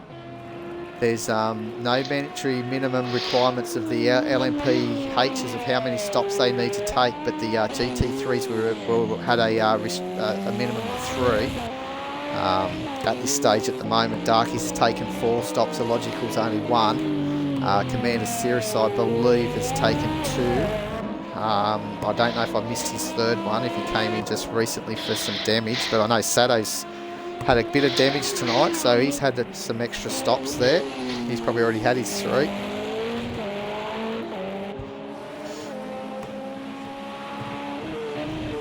Alright, I'm just going to... Sorry, mate, I'm just going to take a 5-minute break. Yeah, no worries, that's alright. You want me to just stay on the leader, or...? We might as well maybe just keep an eye on, maybe keep an eye on the Logical Sports would be good as we concentrate and see how he manages through the traffic. Sure. And knowing that he may need to pit sometime shortly to line himself up for the run to the flag. I think he's got probably another 10 or maybe another 15 laps before we have to worry about that. As Huds, are you right, mate?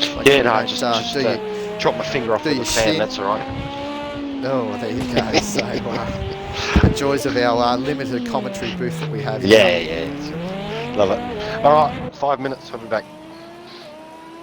Alright, so, so what a race we've seen so far tonight with the LMPH has been seesawing around as they've had to go into the pits in between things, and Illogical Sports was running 4th position for the first half an hour before he started to catch his teammate Commander Cirrus, and then after that he was able to take the lead of the race because the 2 leading Porsches had already stopped in the pits, and he took the lead from Commander Cirrus, and he has been slowly but ever just slowly edging closer and closer to Dark Racing 40 after Darky has had his 2nd stop. We're still waiting for Illogical to pit again, but the Toyota ran very long in the first stint. We believe the Porsches started on mid-fuel tanks because they came in fairly early, and then they stopped very, very long for their first stops to fill up those tanks, whereas the Toyotas ran very long early on and have had their first stop and filled up. With Commander Cirrus, I think he came in first, and then Illogical Sports, and Illogical Sports basically came out gapping in between Darky and Sato in 2nd spot. And then Sato has had some dramas. He's had a couple of spins. He's lost the rear wing. And obviously there in 4th, Dark Lord as well had a big crash that we've seen and accidentally got disconnected back to the pits or something, pressed the wrong button in the game while he was having the accident, and that ended his race. Returned back to pits, I think it was, so maybe the AI, I don't know what happened there, but he's been disconnected. So he was running 5th at the time. And Dado, the man that was leading for a good part of this GT3 class, has found himself in 3rd. We did have 6 GT3s to start off with. We had a grid of 11. And we've had a couple of disconnects. But Dado found himself, he's had a bit of a bad last half hour really. So dropping from 1st down to 3rd. So he's just got to hopefully see if he can just try and keep motoring around and see if anything comes his way, if he can get that 2nd. But he was really looking good to closing that gap for the lead of the GT3 Championship that currently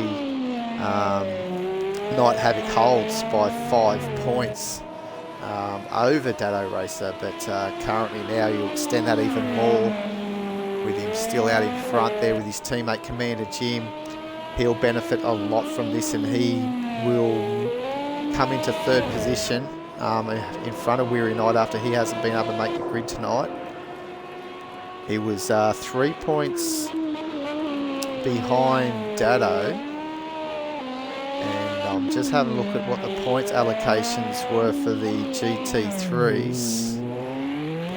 So there will be a 2-point difference between 2nd and 3rd. 2nd gets 8, 3rd gets 6, so that 3 points will come down to 1 point. He'll be behind Dado Race if the positions stay as they are. That'll see Night Havoc out in front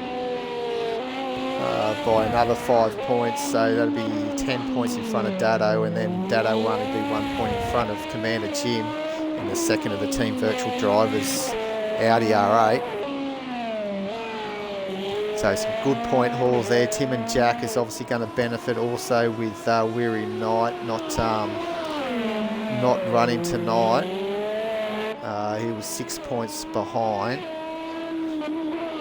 and coming 4th at the moment. He'll get 5 points, so he'll be 1 point, stuck 1 point behind Weary Knight before we go to Britain back in September with a couple of months' time for the 24-hour, the 2.4-hour race there on the Silverstone Grand Prix circuit. So Dado is a couple of laps down, maybe 2 laps down now, maybe even a lap and a half. My timings seem to go all over the shop every now and then. It won't know until we get our man, our race director, back. He's just caught up, maybe doing I'm coming. Well, I was going to say doing a Greg Murphy, where he had a 5-minute time penalty that time at Bathurst. And where did he go? He went to the dunny. There was nothing else he could do. Good old Greg Murphy, back in the day.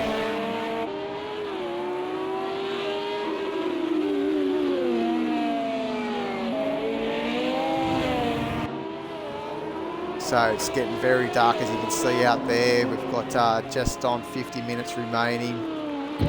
Every half an hour is an hour in game time. So we started at 3 p.m. And we're going to be finishing around about 8 p.m. So I'd be saying it's not quite 7 p.m. yet. It'll be around about 6:30 or so in game time. In the winter, it's December over there, over in LA. Had a beautiful day in California. Tell you what, I wouldn't mind being in California right now, I'll tell you. Yeah, be Get great. out of this cold winter that we're having. Just be good to be able to travel again. Yeah. Might have to get a few Japs if we travel again, I think. Yeah, it's Commander Jim. What's he here now? At the time, showing that he's only 8 seconds behind Night Havoc. Getting caught up behind Dado. That just shows Dado is definitely a lap behind. So I think Dado's only 1 lap behind from Night Havoc.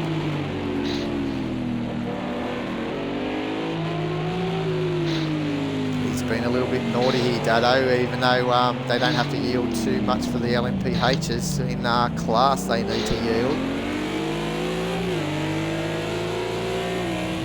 Listening on chat, Commander Jim's happy for Dado just to stay in front. But I'll tell you what, if Commander Jim can actually win this race, he'll find himself actually second in the championship. So it could be a good team strategy for Night Havoc to let Commander Jim win this actual race. He's been really impressive here, Night Havoc, hasn't he, tonight?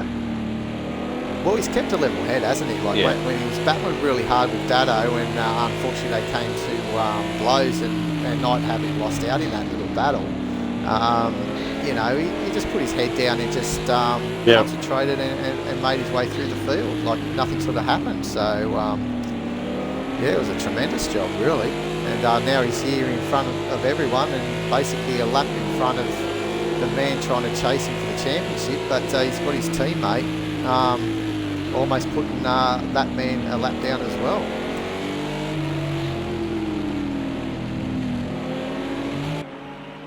As they seem to be catching, if this timing is right, Commander Jim seems to be catching, no, it can't be right because he's not even on the map there. I'm looking at the map, he's more than that time Commander Jim in front. So our timing is all over the shot at the moment.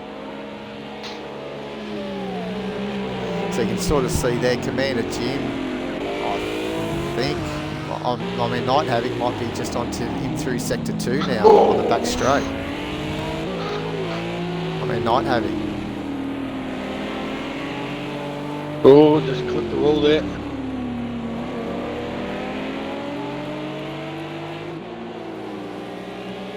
So Dado's not yielding here. He's not going to go another lap down, is he? Oh, actually, no, sorry, I've got it all wrong. I'm seeing where the arrow is. I thought I was looking at Commander Jim. So we're on Night Havoc, sorry guys. And yeah, so you can see that white dot just coming towards turn 8 there. That's Commander Jim. So Commander Jim's just on the straight, back straight. You see the lights there in the background. So that's the distance between 1 and 2. And here comes, who is that? That's one of the, is that, it is. That's the logical and Darky's in the pits. Commander. So this is Darky in the pits again. So this is his 3rd stop. So that's going to get him to the end. So Logical has taken lead of this race, but still he's going to have to pit again.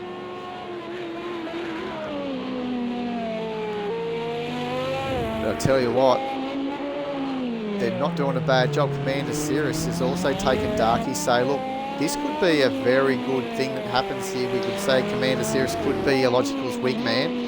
and really help him take victory here tonight. Those It'll be a great flames effort out by the the back of Toyotas. Flames out the back of Commander Series of Toyota when he hits the brakes there, coming into that corner. I just noticed that when Dado was running there behind, well, Night Havoc was running behind Dado, just got a little bit offline. The marbles went flying in the air. The marbles are the rubber that comes off the tyres. Fantastic shot. Right. Yeah, definitely. As Night Havoc really wants to try and put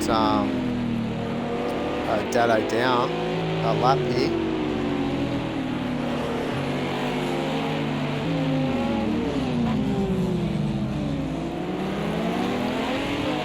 So that's why Dado's fighting really hard. He doesn't want to go a lap down, but really, if the blue flags are waving in class, he should be letting them go. But all credit, I think he's not slowing them down that much because I guess that you could probably say Night Havoc would be probably in the 19, so he's probably been slowed down a little bit with Dado's pace at the moment. Oh, he's got around him now. He's coming into the fountain. Come through, and now Commander Jim can try and see what he can do. He's going to have to try and get through Dado nice and easy as well.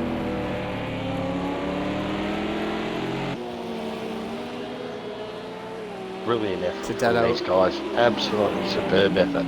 We've still got 45 minutes remaining, but what a fantastic effort from all of the competitors tonight. They got Darky in the pits, you were just saying before. Yeah, he's just coming out. He's coming in again. He's just on his way out, isn't he, I think? No, he's coming in. So this is his second one. So something's happened when he came in the first time. They either he didn't have the right strategy and they didn't fill up the car. Oh no, they filled up the car, but did they not put tyres on, or? Not sure what's going on. Yeah, you're right. That's something strange. So that's now really led the race towards these Toyotas at the moment. Absolutely, yeah. An uncalled stop here from Dark Racing. So this is a big moment. This has taken away the battle that we thought we were going to see at the very end between the Porsche and the Toyotas. That's a big shame for the for Dark Racing. Le Mans 24-hour winner of 2021 in the same car. He's now found himself fourth behind his teammate Sato, his co-driver that took him to victory three weeks ago. Look at this. Is that that's Commander Series. Commander Series trying to put a lap down on yeah, that's the Logical Sports trying to put a full lap on Darky. Actually, that'll be 2 laps down. Sorry. Because look at the Logical, he's actually a lap in front of his teammate. He's absolutely flying a Logical.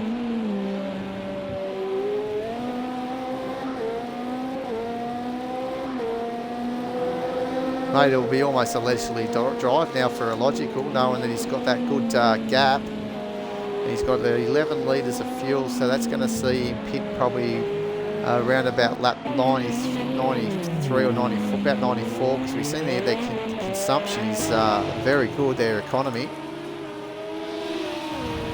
Stato's just gone on the 106s, so he's on a bit of a charge as well. Well, he sees himself in front of Darky at the moment, 1 minute 40. I know, 30 seconds. 30 I thought seconds. That should have been right about 30 seconds in front of Darky. So he wants to push on and try and give Nürburgring a little bit of boost up into the championship. Obviously, they're trying to chase down, if they can. Well, they're pretty hard to chase down, actually, Commander Series at the moment. They're full 9.5 points behind, as Nürburgring hasn't been able to finish a race so far this year. Been disconnected a couple of times the first 2 races. Or I think he only ran in the 1 race, the first race, and didn't make the 6 hours of Monza race. Some of the GT3 class, we've got the 2 Audis running 1 and 2. Super strong again. Yeah, they're doing a terrific job leading the team's championship over the P51 SimSpot guys by 12 points. That's definitely going to be extended a big way after tonight. And same as the Toyota Gazoo Racing, they've got a 9.5 point lead over the Porsche Racing team, and they're going to extend that too. It looks like, all being well, that they're going to be finishing 1-2 tonight. Commander Cirrus has to pit, so he's going to come into the... he'll come out in front of Sato, so he should be able to hold on to that second position. He's got a good enough margin. I'm just impressed by the way Logical has gone about this race. You know, early on in the race, I was sort of thinking, oh, he's a bit off pace. You know, over 2.5 hours, they're just going to slowly, you know, just take a you know, motor away from him. It's not been the case. Well, it hasn't, but Darky hasn't done too many mistakes. We saw Sato make a couple of mistakes, and that's dropped him out of contention. But Darky was well and truly still leading the way until this unscheduled stop that he's had to make. And it'll be interesting to find out exactly what happened there in the Team Porsche car.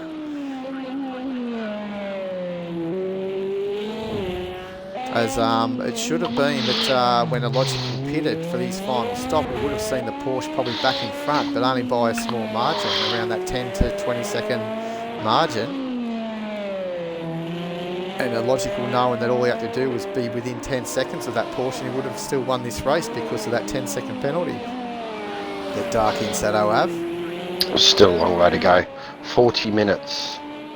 Anything can happen. That's it.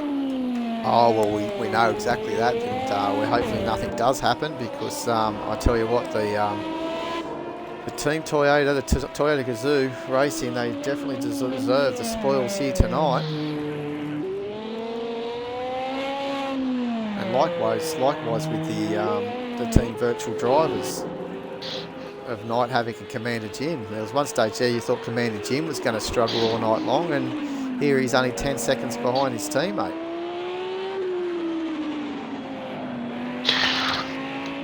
This Tim, we haven't said a lot about Tim for the last probably half an hour. I think he's kept it reasonably straight. And he's got enough fuel to get to the end. Yeah, he's got more than enough to get to the end, and hopefully he can just keep it going. He's a long way off from Dado as well, but as I say, just finishing in these endurance races are an achievement in themselves. Oh, absolutely, absolutely. This is super, super tough, these races. I mean, it's only getting them primed up for next week for our Spa 2.4 hours. They'll knock that over a lot easier than this. 5 minutes quicker than what they will do around here, so they'll probably think, oh, that's a little bit easier. And I tell you what, there's a little bit more relaxation in that the Spa there is, times as well. Yeah, absolutely. Yeah, it's not as tight as this circuit. A little bit more forgiving, obviously, without the walls and stuff. Yeah, being so close to you, and it's such a fun circuit too, the Spa.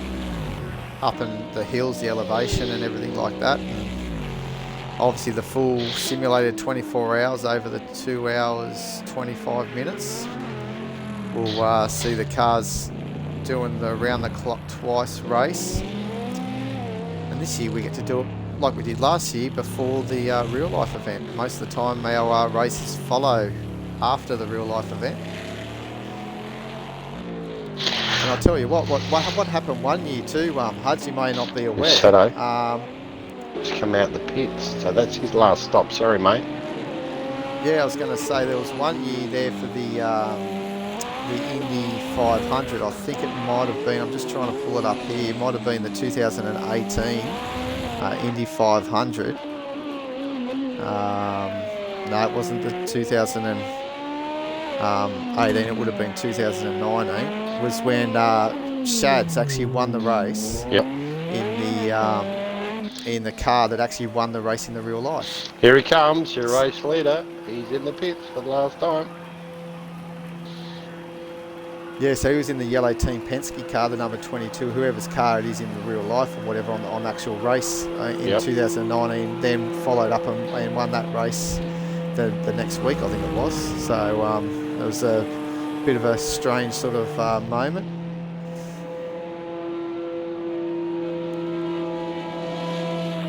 Shad's one of our only drivers actually to have won our Triple Crown as well in all our special events that we run. The Triple Crown being the Indy 500, the Le Mans 24 Hours, and also the Bathurst 1000. So he's been the only winner of that award, and he's got the trophy proudly displayed there in his amongst his sim room, I believe. Now on iRacing. So where on these cars, from your experience, Woody Blizzard, will they be using the KERS on this circuit? Because it must be really, really tricky for these LMPH cars. Obviously on the straights, but coming out of corners, I've heard a few wheel spins. Oh. Yeah. Sometimes what they do, especially the as Tim and Jack loops it up there, the top of turn 9 is Commander Jim actually left. Oh no.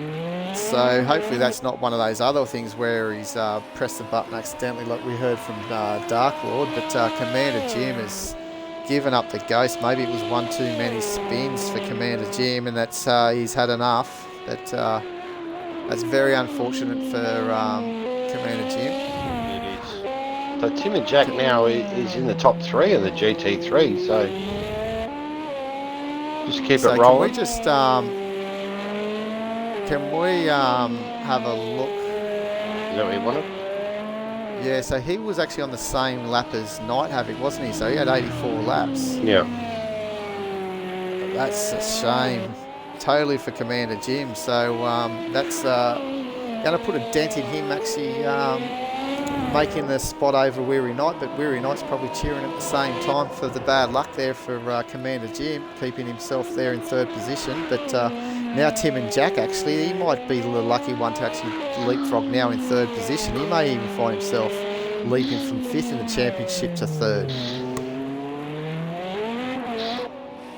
It's going to get very tight for the in this GT3 championship for the final 2 rounds. Been a big telling round 3 here at Long Beach. We knew the attrition was going to be high, but I didn't think it was going to be this high, Hards. We started with 11. We've lost 4 cars, so thought we would have probably. I was thinking maybe only 2 may have had some issues, but a lot more than what I thought. So we're not finished yet, so who knows? Who knows, that's right. But at the moment, the Toyota team are motoring on very nicely in 1st and 2nd. As there's Malogical missing a headlight. So as you said, it is a long race. So he's had a little bit of a hit somewhere that we haven't seen that's caused those lights to go out. So he's had a left corner. I can't see that on my screen. I can see.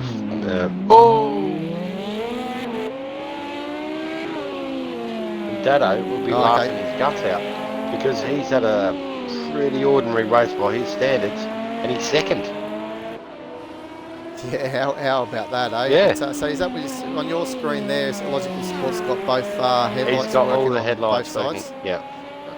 There you go. So there's another little problem there on my side of my screen, but it looks like he's had a bit of an accident to me. So Tim's back in the pits. He's got no rear wing. He's bruised and battered, but he just has to keep going. He's got that 3rd spot. Yeah, he's coming out of pits too without that rear wing too, so maybe he hasn't got all that aero damage selected. No headlights on. That looks like, is there any lights on your screen? Because on mine they're dark. No, there's He's nothing. got nothing on. Nothing, no rear wing. Oh, he's going to struggle driving for the next 30. I think the bumper bar just fell off the back. So he's going to struggle big time now. He's still got another half an hour to go.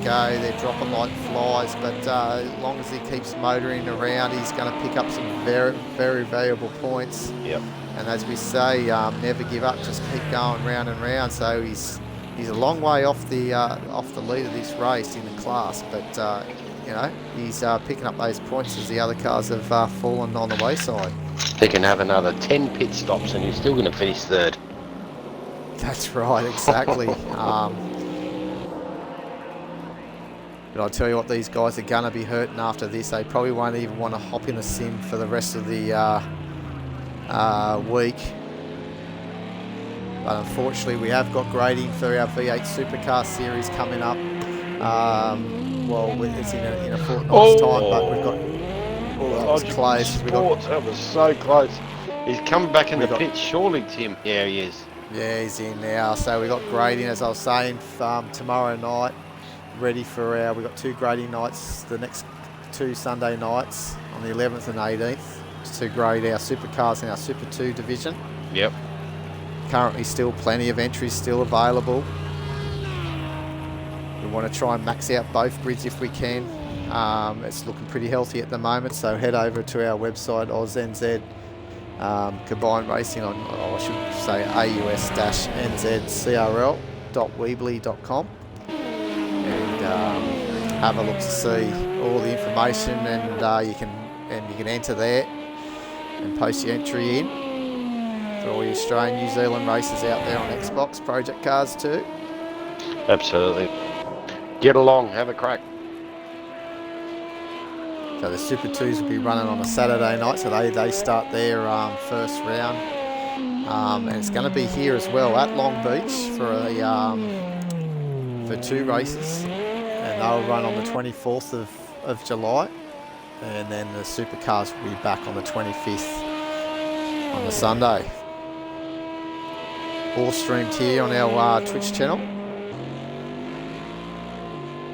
As Tim and Jack comes out.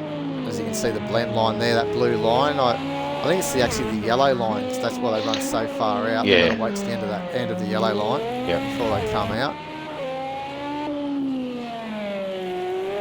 Well, this man here, the Logical Sports, has been very, very impressive tonight. He's still got half an hour to go. He's got his teammate. The 2 Toyotas have been really, really well drilled tonight. I can't remember. I know he's got a bit of a mark on the left-hand side of the car there, but I just can't remember since we've been on live with him on the stream where he's had any real dramas. He's just plonked it on the spot, hit his brake markers, stayed cool. Yeah, no, he's a top. He's just been getting better and better throughout 2021. Yeah. Logical, and joined the P51 Sim Sports crew, and he's been doing them really proud lately. As we said earlier in the broadcasts, both him and Commander Cirrus, who's running 1 and 2, they teamed up for the Le Mans 24 Hours in the number 100 BMW M6, and able to come up on top in that final session. Did a tremendous job. Had to battle hard though. It wasn't plain sailing for them. They had to come through those full sessions. There was 6 hours of racing in total, and did a tremendous job to beat the likes of the Chevrolet and who was the other car? I think Porsche. The Porsche and the Aston Martin. Yeah, and not forgetting that Logical Sports did win the Indy 500 only a few months ago. That's right, he did too. He's an Indy 500 champion as well. He got to taste got that milk right at the death, and he did a big live stream on the milk drink, and he was loving it. He was loving every minute of it, and so he should. So he's and as I said, now he's just gunning to get this team's championship. He's extending the lead now. They're tied on points, both for Logical Sports and Dark Racing, coming into this round on 14. And it looks like he's going to extend that quite healthy, with Commander Cirrus also closing the gap in third.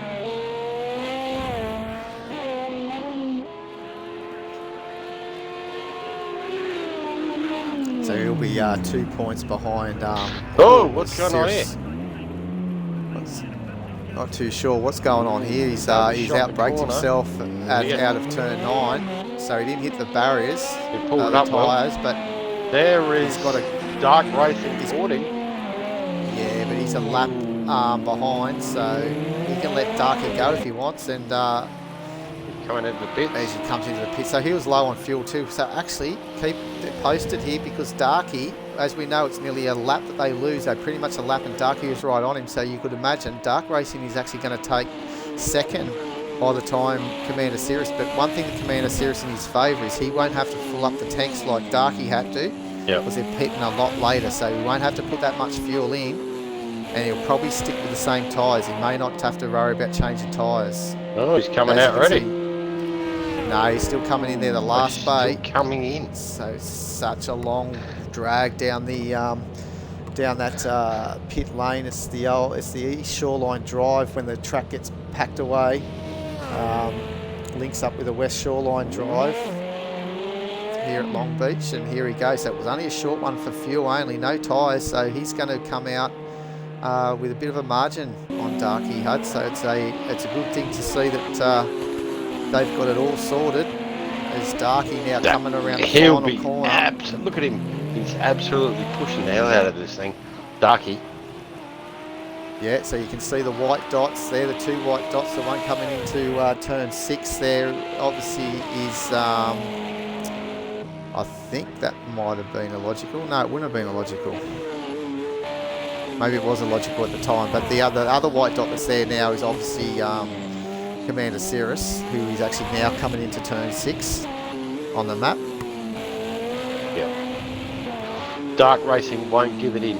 He never gives up, this guy. No, and as we said, 25 minutes, there's still plenty of time. There's now, loads only, of what, time. 13 seconds, and we know this lap traffic, it's thinning out though. There's only, that was close, and we know that it's thinning out, this lap traffic. They did have 6 GT3 cars early on in the race to try and navigate through to pass, but they've only got 3 now to deal with, so it's going to be a little bit easier coming at the end of this race, which might help Cirrus hold on to this second. But I tell you what, if he gets held up for some little time through these twisty bits of the circuit, he can lose 5 seconds at a blink of an eye.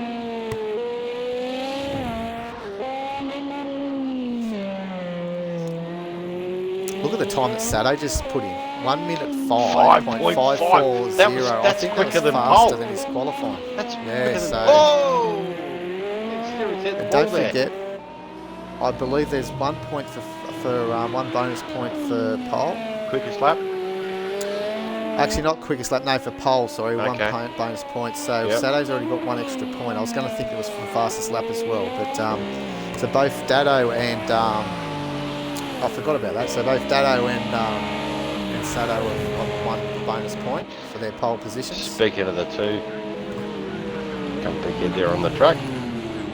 There Dado you go. and Sato. So the two, they should actually team up, shouldn't they, Dado and Sato?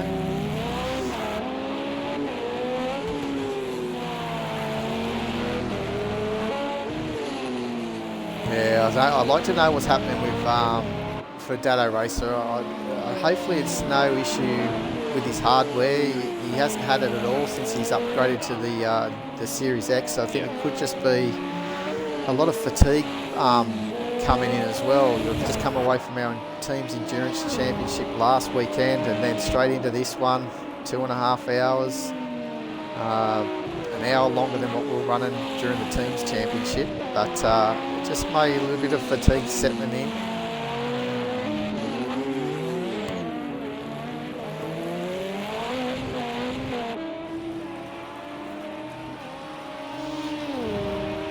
Yeah, Commander Jim, sorry about that, mate. Yeah, so obviously being disconnected, mate, or something there happened, mate, when you had that spin. Hopefully you didn't happen with what Dark Lord when you crashed. You accidentally pressed the return to pits or some button there that caused some problems. So having a good run there, second in the GT3 as Commander Jim just messaging here on the Twitch channel.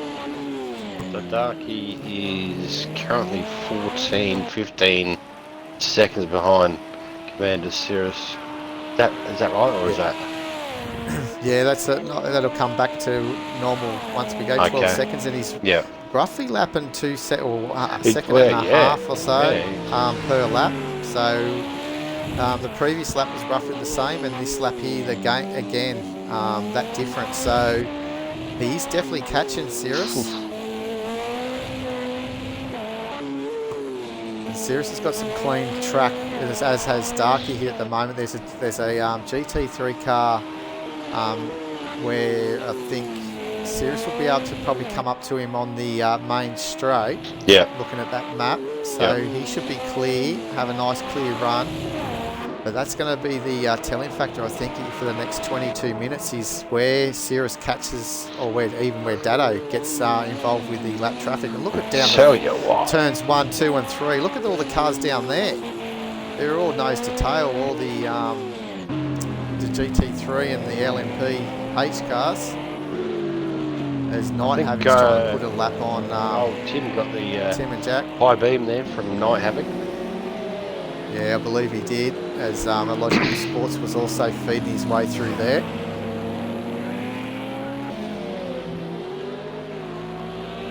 And looks like Tim and Jack has just braked a little bit early, so Night Havoc can come down around the outside. Leader of the GT3 class. Now this is the interesting one for me. Darky's absolutely on it. He's a fantastic racer. He really is. He just never gives up. He's super quick. That's it. So we thought that actually his role reversal. We thought it was going to be Darky against Logical Sports, but coming to the end here, it's going to be definitely him against Commander Cirrus. Yep. At this rate, though, I think Dark Race is going to make easy going with this move. It's like Cirrus is struggling a little bit out there. It's just coming up to the back of Dado now. Dado just moves to the side.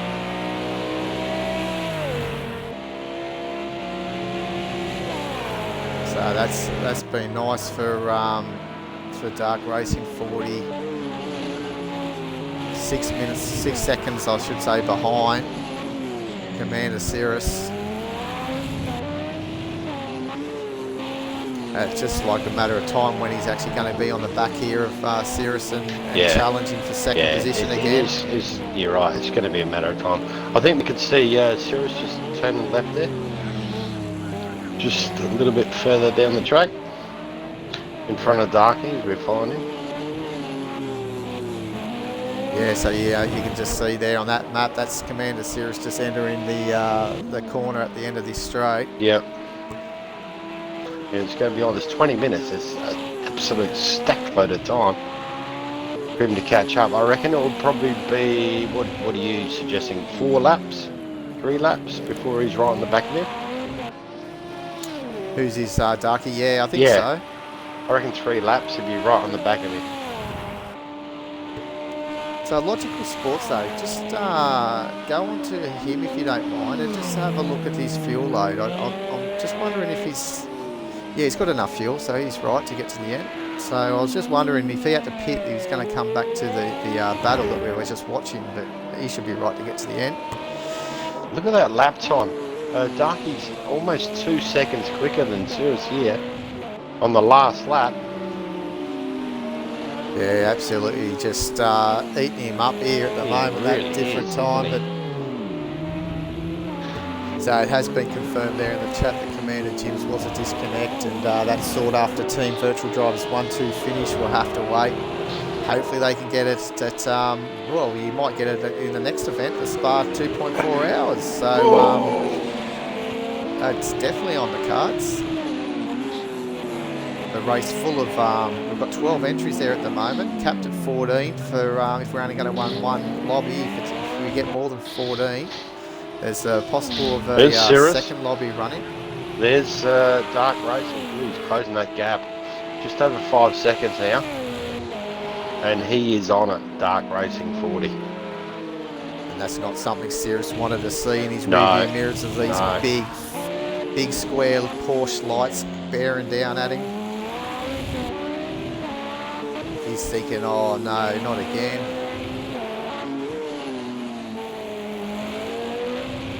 Of course, these two raced really hard in the Daytona 24-hour in February, the 2-day event. It was Jetto and Cirrus in the Corvette, and it was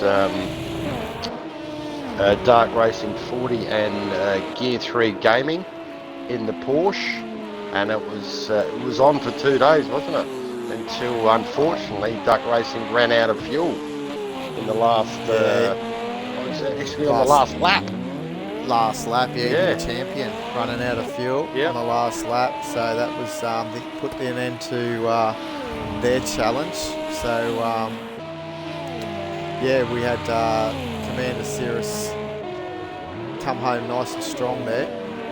He actually spun in that last 1 hour session, with time progression of course, and Darky decided not to pit and risked it, and it didn't pay dividends for him. And look how close he is now. He'll want to get by him.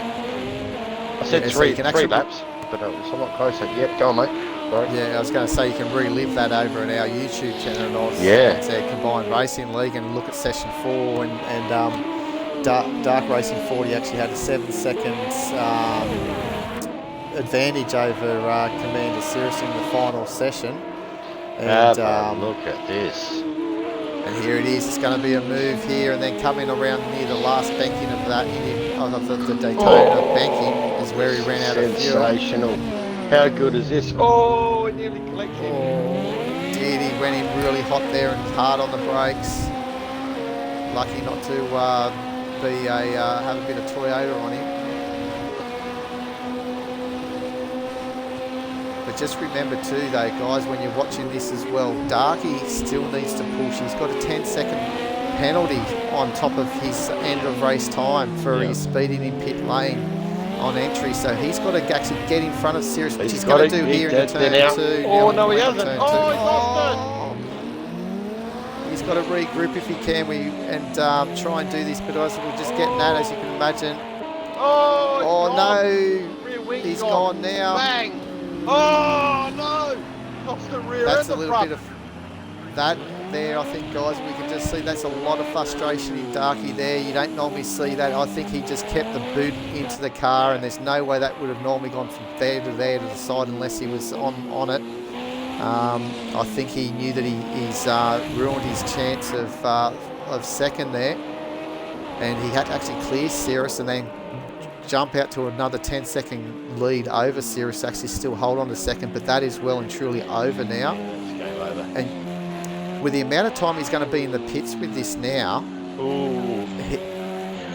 he's going to find that Sato is going to easily come here in third. Yeah. So Darky, this is very well, there's Sato, he's got no front either. That is amazing. So Sato, at the same time, has got no front end, 28 seconds. So we might see the two Porsches in together getting repairs, and then they're going to go out and battle it to the end with only 10 minutes remaining. What a crazy race HUDs we've witnessed. Oh, something else, and the Toyotas at the front will be licking their chops. Oh, I'll tell you what, they're having a great time. Here's Sato. I reckon he'll be relieved. He will be. I tell you, he'd be very relieved of what's happened. But I tell you what, he's only relieved because of the unlucky, the bad luck that's happened to Commander Jim and also Devil X. Don't forget Devil X. He was on it early on. He was super quick, wasn't he, Devil X?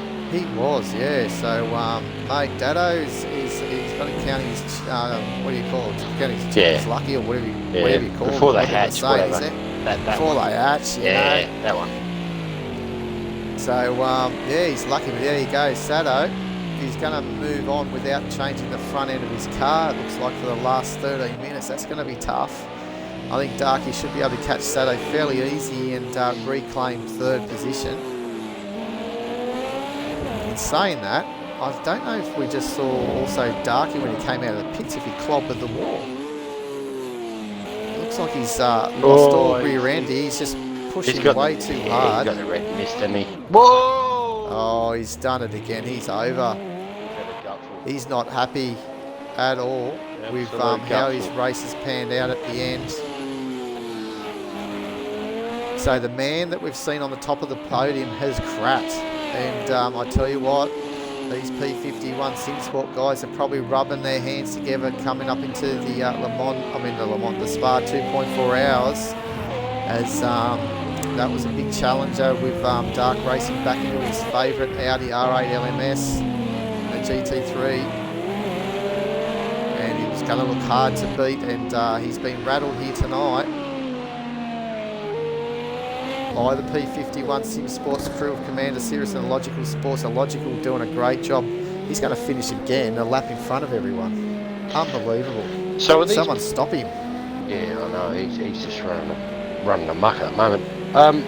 So having said what you just said about Darky, P51's going into next week's 2.4 of Spa. So they'll be thinking, let's just do it like we did it last week at Long Beach, and others will crack. Or well, I just think that they just know that they just got to keep the pressure on. That's pretty much it, you know. And the reason why it happened there with Darky, he still had the pressure. We know that he had to pass Commander Cirrus, but he still had to push on and actually get that 10-second gap to still hold on to second. So he was trying to, and he knew the timer was counting down, and he was losing time. So yeah, he's motoring really slow here. He looks like he's going to be coming into the pits. Or he's just going to go bugger it. I'm just going to motor around for a leisurely drive for the next 11 minutes of this race, I should say, and just finish it in fourth. He's not going to catch Sato now.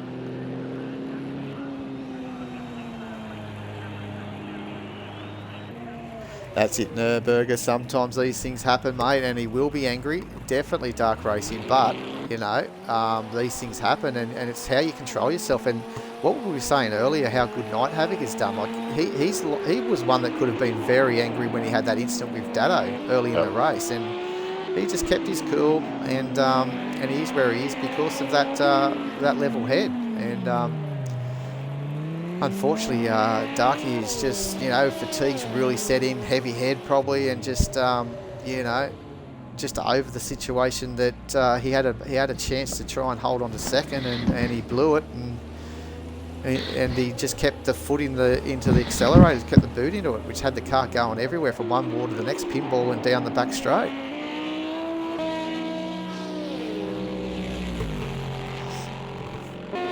As they say, keep calm and everything will be right, but that's just how it is sometimes. The mist is there, and easier said than done. But you know, he was having a crack, Darky. He was having a good go, and he's keeping everyone entertained as well, because we thought it could have been a all-gone conclusion of a Toyota 1-2, but Darky was throwing everything at it to avoid that from happening. But, you know, someone else as well that's not had a good night but still motoring around here is Tim and Jack in this P51 SimSpots Bentley. And, you know, credit to him too. Just keep motoring around. He's almost 10 minutes off the car that's in second in class. But he's having a good go. He's having a good go, and that's the main thing. You know, he's obviously lucked in, but with the unfortunate disconnects. That's right. You know, he's still out there, and that's the main thing. And that's what we always said, and we said somewhere along the line of as compliments just finishing. So, Night Havoc's in the pits. How much fuel's he got? 35 litres. So damage. No, I'm just having a look. He might have... No, that'll be his mandatory third stop, I think. Oh, okay. Yep. Yeah, so I think he had to have one more, so that's what he's doing. And it could be some damage repair, or maybe just some tyres. Unless I missed a stop somewhere. But, he's got a healthy margin, though, so he can afford to have ice cream there as well, Dado.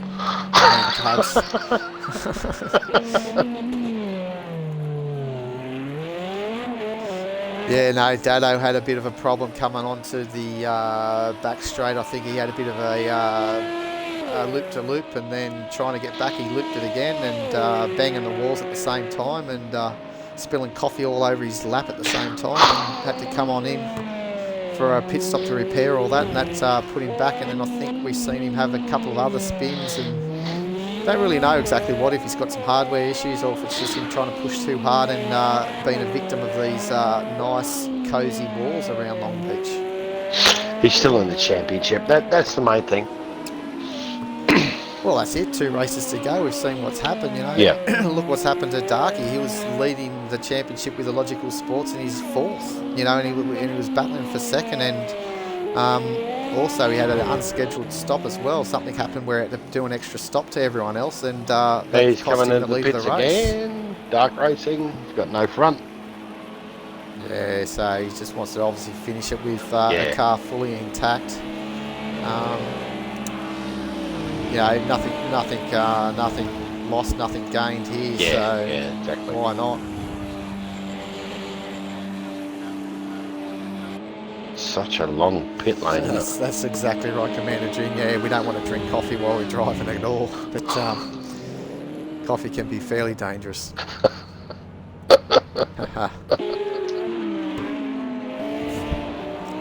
So, here's your man, Commander Jim.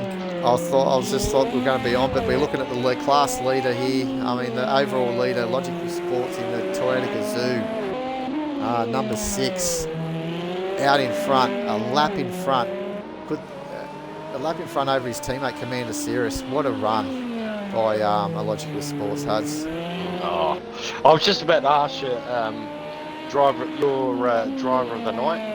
The afternoon. I think we're looking at him. Yeah, we're looking at him, mate, because there's no contest, is there really? No, because if you look back at the start of the race, you know, he wasn't pushing, he wasn't worried. He just let the cars go out in front of him, let him go. He was running, and you can see that he was running to a lap time. He was just punching out those numbers, 108s, 108s, 108s, just constantly. Yeah. And you know, just waited for his fuel to come down, came in, I think he had his teammate pit first, and then the next lap he came in. And just dangled themselves out in front and made the Porsches chase in the end, and it's given them the victory here tonight. Yeah, absolutely superb. Couldn't agree more. So smooth. But close, but and we're talking overall. You know, we're looking at the big boys as well. But in all honesty, I'd also say Night Havoc.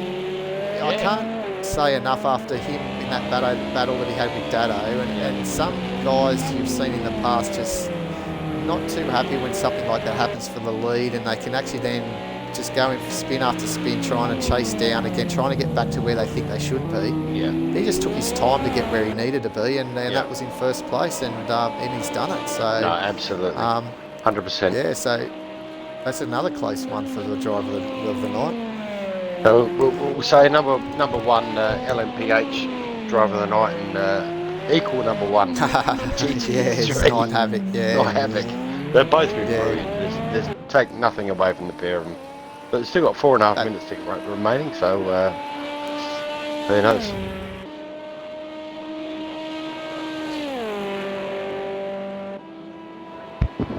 Yeah, so we've obviously dropped a lot of numbers. Oh, well, not a lot of numbers. We started with 11, so four disconnects here tonight.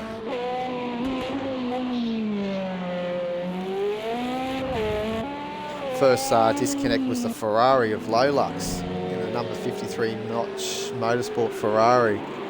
Haven't had confirmation, I don't think, of how that one happened. And then obviously we had, after that, was Devil X in the Porsche, who was doing a tremendous job. I think he was down in fifth or fourth at the time. No, he was in fourth? Third at the time on lap 27, roughly around there. And then we had the LMPH, the first LMPH to be disconnected was Dark Lord around lap 61. Yeah. And then just recently we had Commander Jim coming from, it was second behind his teammate here, Night Havoc, and got disconnected on about lap 84, I think it was. So good thing about that though, he's going to finish fourth, and he should be close to also being within 70% race distance of the GT3, so he should still score full points for fourth position. So that's a good, still not too bad for Commander Jim. All the other guys will more than likely get only half points based on their position of where they finished when they dropped out. So we've got getting right down to the end now, Huds. It's been a long night. Yeah, it certainly has been, but I guess if you think we're feeling it, imagine what these guys are feeling. Oh, exactly. You know, just just tiresome around the streets here in California. But they all knew it was going to be a test. That's why it was round 3. They had a couple of rounds beforehand. Yep. The Nürburgring, I think it was. No, Hockenheim, sorry. Hockenheim, and then it was Monza. Monza. Yep. And next round, I think they'll find it a little bit easier at Silverstone, where it's a lot open track. You can actually see apexes a lot easier. They're not having all these walls blinding you, and also having the full 24-hour progression in that time will keep it entertained for all the drivers. They have the sunset, the night, the sunrise, and then during the day as well. So it should be a very interesting race, that one. Yeah. That's in September anyway, that one. So it's got a fair break before we see round 4 of this 5-round championship. But what a performance by this guy. Logical Sports. Unbelievable. We've spoken, about him tonight, how good he just clips the ball on the exit there. But how good has he been tonight? Oh, he's been really good. He's been super consistent, and he's going to extend that lead now from Dark Racing by a further 6 points. So he's going to be cleared out by a long way. 10 points for a victory, 6 points for second, and 4 points for third. So actually, you'll be further than that. 3 points for fourth. So that's 7 points he's going to clear out in front of Darky, and Commander Cirrus should be very close to him as well. The difference there. So he's on his last lap now, so we're just going to stay with him. Yeah, so this will be the last lap. 126 laps. Wow. Around here, that is absolutely incredible. That is a very hard and tiresome thing. When you think about Indy 500 is 200 laps. I know we're nowhere near 200 laps, but geez, 126 around something like this. Oh my God. That is just tough. And he's still going as strong. He is going just as strong as what he was doing. He did 111s. He slowed it down a little bit, but here he comes around the final corner. Let's hear it for the Toyota Gazoo Racing Team, known also probably as the P51 SimSport guys. Well done, Logical Sports. Brilliant win. Sensational job. Good up, mate. And we'll find Commander Cirrus. He's coming. Hey, flash. There he comes. There he is. Man second, as we think it was Sato or Darky coming on through just before that as well. As it was Sato, I believe, so Darky's still yet to come on through. But let's pick up the lead in GT3 at Night Havoc. Probably see him. Here he is up at the top of turn 9. So again, what a tremendous drive by Night Havoc. We've given him all the accolades here tonight. Oh, what a great drive. Yep, absolutely. Brilliant. The next time we'll be out here is when the V8 Supercars for round 1 will be tearing around the tracks here on the 24th and 25th of July for round 1. Oh! As Dado, as I don't know if that's Cirrus trying or Logical trying to do burnouts, but here they go. It's a little bit of a stunt team, but they're going for it. They're not as good as Shane Van Gisbergen, their Huds, are they? They need a little bit of burnout training, I think, but there we go. Run us through the results there, Huds, can you? Yeah, absolutely. Okay, so in first spot is in the LMPH class is Logical Sports, and second is Commander Cirrus 53, and third is Sato 15, in fourth is Dark Racing 40, and in first in the GT3s is Night Havoc, in second is Dado Race, and in third is very, very credible. Third is Tim and Jack SA07. Well done, all competitors. Exactly. Well done to everyone. So we won't hang around for too much longer, guys. It's been a long night. So I've been your host, Woody Lizard. Alongside me has been Huds21. Thanks, Huds, again. Brilliant. No problem. Work with those cameras, made my job a bit easier. And until next time, which next weekend, it'll be actually on Saturday, will be our Spa 2.4 hours. You come and join us for that. I believe it's around about 7 p.m, something like that, on next weekend, the 17th of July. We have our 2.4 hours so far. There's still entries open. We've got 12 of 28 entries capped at 14 per lobby. So there's another 2 more entries to close off the first lobby. And then if we need a second lobby, obviously we'll go on through. But the second lobby must have a minimum of 7. So if we don't get to that number, we'll only have the 1 lobby running. And as I said, that the race starts just after 8 p.m. New South Wales times. 7:45 is qualifying, when the stream should be live. Yeah, if you're not in racing, please come and join us next weekend when we bring that race to you live. Until then, have a good week. Be safe, everyone that's in lockdown. We're feeling for everyone. Victoria's had their go. Now it's New South Wales. Everywhere else has had a go. So, yeah, but unfortunately, New South Wales, I think, is not doing a very good job. But we'll see how we all fare out at the end. So until next week, we're NZ Combined Racing League, and we'll see you then. See you guys. Good job, buddy. Thank you.